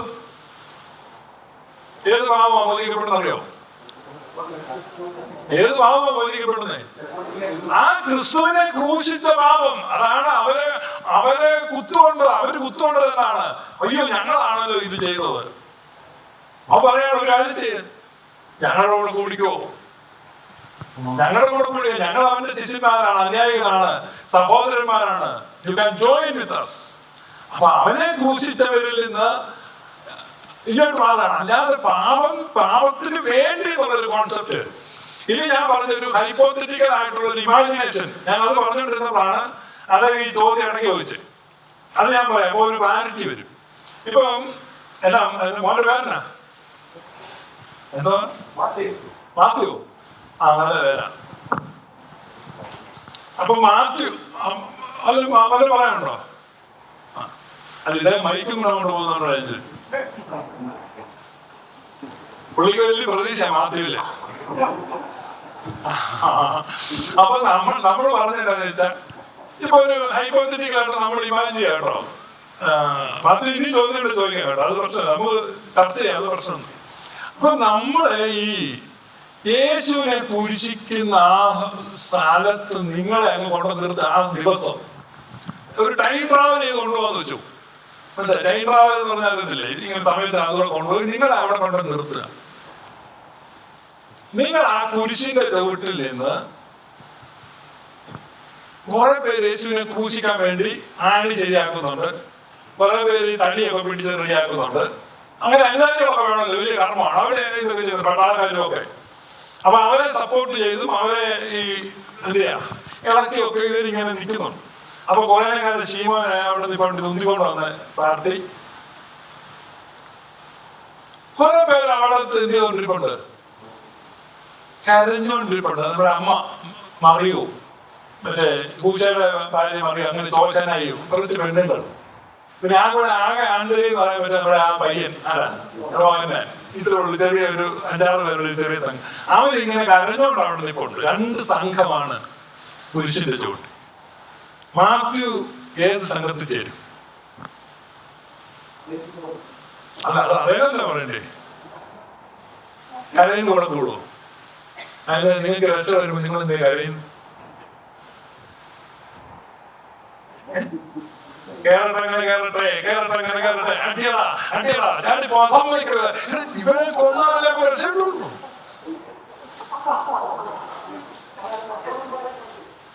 അവരുടെ സുറിയാനി സഭ വിലപിക്കുന്ന സംഘത്തിലാണ്. അതുകൊണ്ടാണ് ദുഃഖവെള്ളിയാഴ്ച നമസ്കാരം മുഴുവൻ നമ്മളങ്ങ് കരയുന്നേ.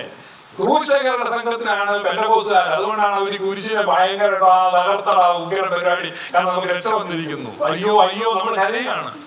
ദൈവത്തിന്റെ സ്നേഹം ജഡരൂപത്തിൽപ്പെട്ടു വന്ന അവരെ നമ്മൾ കുരിശിച്ചല്ലോ.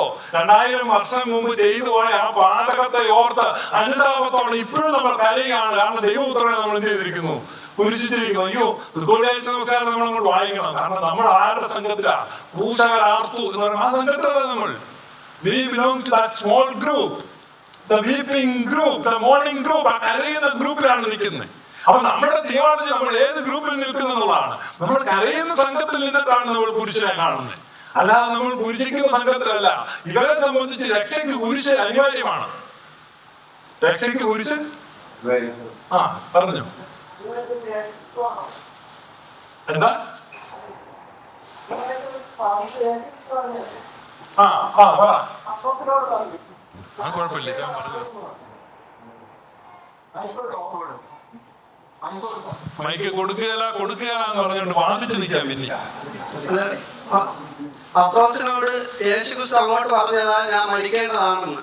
അപ്പൊ പത്രോസ് പറയും നിന്നെ കൊല്ലാൻ ഞാൻ സമ്മതിക്കില്ല എന്ന് പറയും. അപ്പൊ പത്രോസിനെ നോക്കി പറയും നീ സാത്താനാണെന്ന് പറയും. അതായത് ഞാൻ മരിക്കരുത് എന്ന് ആഗ്രഹിക്കുന്ന നീ സാത്താനാണെന്ന് പറയാൻ കാരണം ദൈവത്തിന്റെ, അതായത് പിതാവിന്റെ പദ്ധതിക്ക് തടസ്സം നിൽക്കുന്നതാണ് സാത്താന്റെ ജോലി. അപ്പൊ പിതാവിന്റെ പുത്ര ആ ഒരു വിഷനാണ് യേശുക്രിസ്തുവിന്റെ മരണം. അപ്പൊ അതിന് തടസ്സം നിൽക്കുക, അതിനെതിരെ പറയുകയും ചെയ്യുന്നത് സാത്താനാണെന്നാണ് യേശുക്രിസ്തു തന്നെ പറഞ്ഞത്. എപ്പോഴാണ് വന്നത്? ഇവിടെ ഇടയ്ക്കാണോ വന്നേ? അവിടെ ഇരിക്കാൻ പറഞ്ഞത്. ഈ ചോദ്യത്തിന്റെ ഉത്തരത്തിലാണ് നമ്മൾ ഈ സെഷൻ തുടങ്ങിയത്. അപ്പൊ മോനെ ലേറ്റ് ആയി പോയതുകൊണ്ടാട്ടോ അവിടെ ഇരിക്കാൻ ഒന്നുകൂടെ പറഞ്ഞത്. പത്രോസിനെ പിന്നെ സന്തോഷിക്കുന്നുണ്ട്. അല്ല അത് അതായത് സന്തോഷിക്കുന്നു. അതെ കേക്ക് പറയാം. യേശു ജനിച്ചത് കൊണ്ടാണ് നമുക്ക് രക്ഷ, മരിച്ചത് കൊണ്ടല്ല. യേശു ജനിച്ചത് കൊണ്ടാണ് രക്ഷ. അപ്പൊ യേശു മരിക്കുമ്പോൾ നമ്മൾ വിലപിക്കുന്നു, അവൻ ഉയർത്തുമ്പോൾ നമ്മൾ സന്തോഷിക്കുന്നു. കാരണം അവന്റെ ജീവനിൽ നിന്നാണ്, മരണത്തിൽ നിന്നല്ല രക്ഷ. അതുകൊണ്ടാണ് ഉയർത്തപ്പോ. അപ്പൊ മരണത്തിലെ രക്ഷയെങ്കിൽ അവൻ മരിച്ചവിടെ കിടക്കണമായിരുന്നു. അപ്പൊ ഉയർത്തപ്പോ റിവേഴ്സ് ആയി പോയി. നിങ്ങളുടെ ആ പരിപാടി പരാജയപ്പെട്ടു. നിങ്ങൾ കുരിശിച്ചു, പക്ഷെ ഞങ്ങൾ ഉയർപ്പിച്ചു.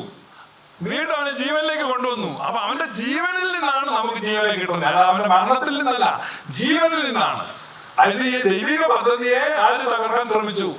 സാത്താൻ തകർക്കാൻ ശ്രമിക്കുന്നു. ആ സാത്താനെ പരാജയപ്പെടുത്തിക്കൊണ്ടാണ് യേശു എന്ത് ചെയ്തേ? ഉയർത്തെഴുന്നേറ്റെ. അപ്പൊ യേശു സാത്താൻ പരാജയപ്പെടുന്നത് എവിടെയാണ്? മരണത്തിലാണോ ഉയർപ്പിലാണോ? ബ്രദർ പറ. ഇപ്പൊ മനസ്സിലായോ? ഉയർപ്പില്. അപ്പം കുരിശിച്ചില്ലേ സാത്താൻ പരാജയമാണ്. സാത്താൻ യേശുവിനെ പരാജയപ്പെടുത്താൻ ശ്രമിച്ചു. സുഹൃത്തെ പറഞ്ഞു മനസ്സിലായില്ലേ? ജീവനിലാണ് നമുക്ക് രക്ഷ. അവൻ ജനിച്ചതുകൊണ്ടാണ് നമുക്ക് രക്ഷ. അവൻ ജനിച്ച ആ രക്ഷയെ അവതാളത്തിലാക്കാൻ അവനെ കൊന്നു. പക്ഷെ ദൈവം അവനെ വീണ്ടും എന്ത് ചെയ്തു? ഉയർപ്പിച്ചു. മരണത്തിലാണ് രക്ഷയെങ്കിൽ അവൻ മരിച്ചവിടെ കടങ്ങായിരുന്നു. മരണത്തിലല്ല രക്ഷ, അവന്റെ ജീവനിലൂടെയാണ്. സഹോദരൻ ജനിച്ചതുകൊണ്ടല്ലേ രക്ഷ.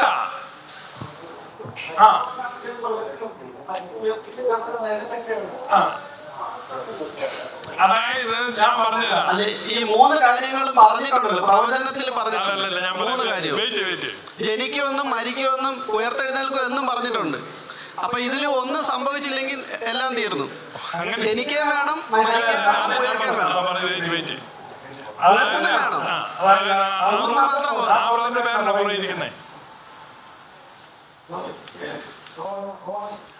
റോണി. അപ്പൊ റോണി കേക്ക് റോണിയുടെ അമ്മാച്ചൻ ഗൾഫിൽ നിന്ന് വന്നു. ഇപ്പം ഗൾഫിൽ നിന്ന് വരുന്ന ഒരു ഇതില്ല, വന്നാൽ പിറ്റേ ദിവസം കടം ചോദിക്കുള്ളൂ നമ്മളെ. പക്ഷെ ഒരു കഥയാന്ന് വെച്ചു, പഴയ കാലത്ത്. അപ്പൊ റോണിയുടെ അമ്മാച്ചൻ ഗൾഫിൽ നിന്ന് വന്നു. വലിയ സന്തോഷം ഉണ്ടായി. പിറ്റേ ദിവസം റോണിയും കൂട്ടി ലുലു മാളിൽ പോയി. റോണിക്ക് കുറെ സാധനങ്ങൾ മേടിച്ചു തന്നു. അപ്പൊ നിങ്ങൾ പറയാണ് ലുലു മാളിൽ പോയത് കൊണ്ടല്ലേ എനിക്ക് ആ സാധനം കിട്ടിയത്. അപ്പം പിന്നെ പറയാണ് പുള്ളി ഗൾഫിൽ നിന്ന് വന്നതുകൊണ്ടല്ലേ ലുലു മാളിൽ പോയത്. ഏതിനാണ് പ്രാധാന്യം? ഇയാള് ഗൾഫിൽ നിന്ന് വന്നതിനാണോ ലുലു മാളിൽ പോയതിനാണോ? ഏതിനാ പ്രാധാന്യം? അല്ല, നിങ്ങൾ പറ. അമ്മാച്ചൻ ഗൾഫിൽ നിന്ന് വന്നില്ലേ? അപ്പൊ ഗൾഫിൽ നിന്ന് വന്നതല്ലേ വിഷയം. അതാ പറഞ്ഞത്, ജന്മത്താൽ വിടുതൽ തന്നു. ഇവൻ ജനിച്ചതാണ്, പിന്നീട് വന്ന കാര്യമൊക്കെ അവര് കൈകാര്യം ചെയ്തതേ ഉള്ളൂ. ഇപ്പൊ യഹൂദന്മാര് കുരിശിച്ചില്ലായിരുന്നല്ലോ. പ്രവചനം എന്ന് പറഞ്ഞാൽ എന്താണ് ബ്രദർ ഉദ്ദേശിക്കുന്നത്?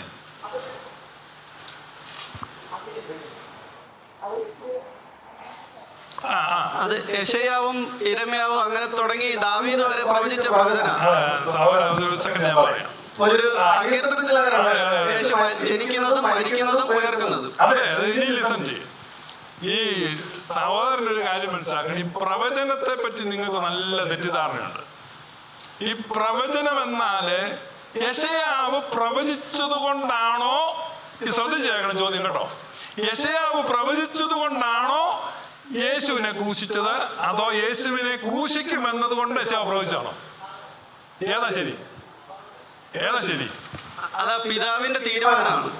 പിതാവ് മുൻകൂട്ടി തീരുമാനിച്ചിരിക്കുകയാണ് ഇന്ന ഇന്ന കാര്യങ്ങൾ നടക്കണം. ഇന്ന് നമ്മൾ കണ്ട് സംസാരിക്കുന്നത് മുൻകൂട്ടി തീരുമാനിച്ചിരിക്കുന്ന കാര്യങ്ങളാണ് നടന്നുകൊണ്ടിരിക്കുന്നത്. അതിൽ നമ്മൾ തർക്കിക്കേണ്ട കാര്യമില്ല. അതായത് പ്രവചനം എന്ന് പറയുമ്പോൾ പിതാവിന്റെ തീരുമാനങ്ങളെ പറയുന്നതാണ് പ്രവചനം. അതായത് പിതാവ് തീരുമാനിച്ചിരിക്കുകയാണ് യേശുക്രിസ്തു ജനിക്കുകയും മരിക്കുകയും ഉയർക്കുകയും ചെയ്യും. അത് 3 സംഭവിക്കാനുള്ളതാണെന്ന് പിതാവ് തീരുമാനിച്ച കാര്യങ്ങളാണ്. അപ്പൊ അതങ്ങനെ സംഭവിച്ചില്ല എന്നുണ്ടെങ്കിൽ മാത്രമേ നിങ്ങൾ പറഞ്ഞ ആശയം ഇപ്പൊ ഞാൻ പൊളിക്കട്ടെ. പറഞ്ഞു. യൂദായെ പറ്റി യേശു പറഞ്ഞു, ആ മനുഷ്യൻ ജനിക്കാതിരുന്നിരുന്നെങ്കിൽ കൊള്ളാം. അതെ അതെ, ഓപ്ഷൻ. അത് മറ്റൊരാളായി മാറും. യൂദ അവിടെ പറഞ്ഞില്ല. ആ മനുഷ്യൻ ജനിക്കാതിരുന്നിരുന്നെങ്കിൽ കൊള്ളാമായിരുന്നു യേശു പറഞ്ഞു കഴിഞ്ഞാൽ ഇറ്റ് വാസ് an option. അതെ, ഇല്ലെങ്കിൽ യൂദയ്ക്ക് പകരം മറ്റൊരാൾ അങ്ങനെ വരും. മറിയയുടെ കാര്യത്തിൽ ഇത് തന്നെയാണ് സംഭവിക്കുന്നത്. നോഹ എന്ന് പറഞ്ഞാൽ മറിയയ്ക്ക് പകരം മറ്റൊരാൾ അവിടെ വരും. അത് കൃത്യമായി വന്നിരിക്കും. ദൈവത്തിന്റെ പദ്ധതി തടുക്കാൻ പറ്റത്തില്ല. അത് ഈ ഭൂമിയിൽ ദൈവത്തിന് ലക്ഷ്യങ്ങളുണ്ട്. ദൈവത്തിന് അതുകൊണ്ടാണ് പ്ലാൻ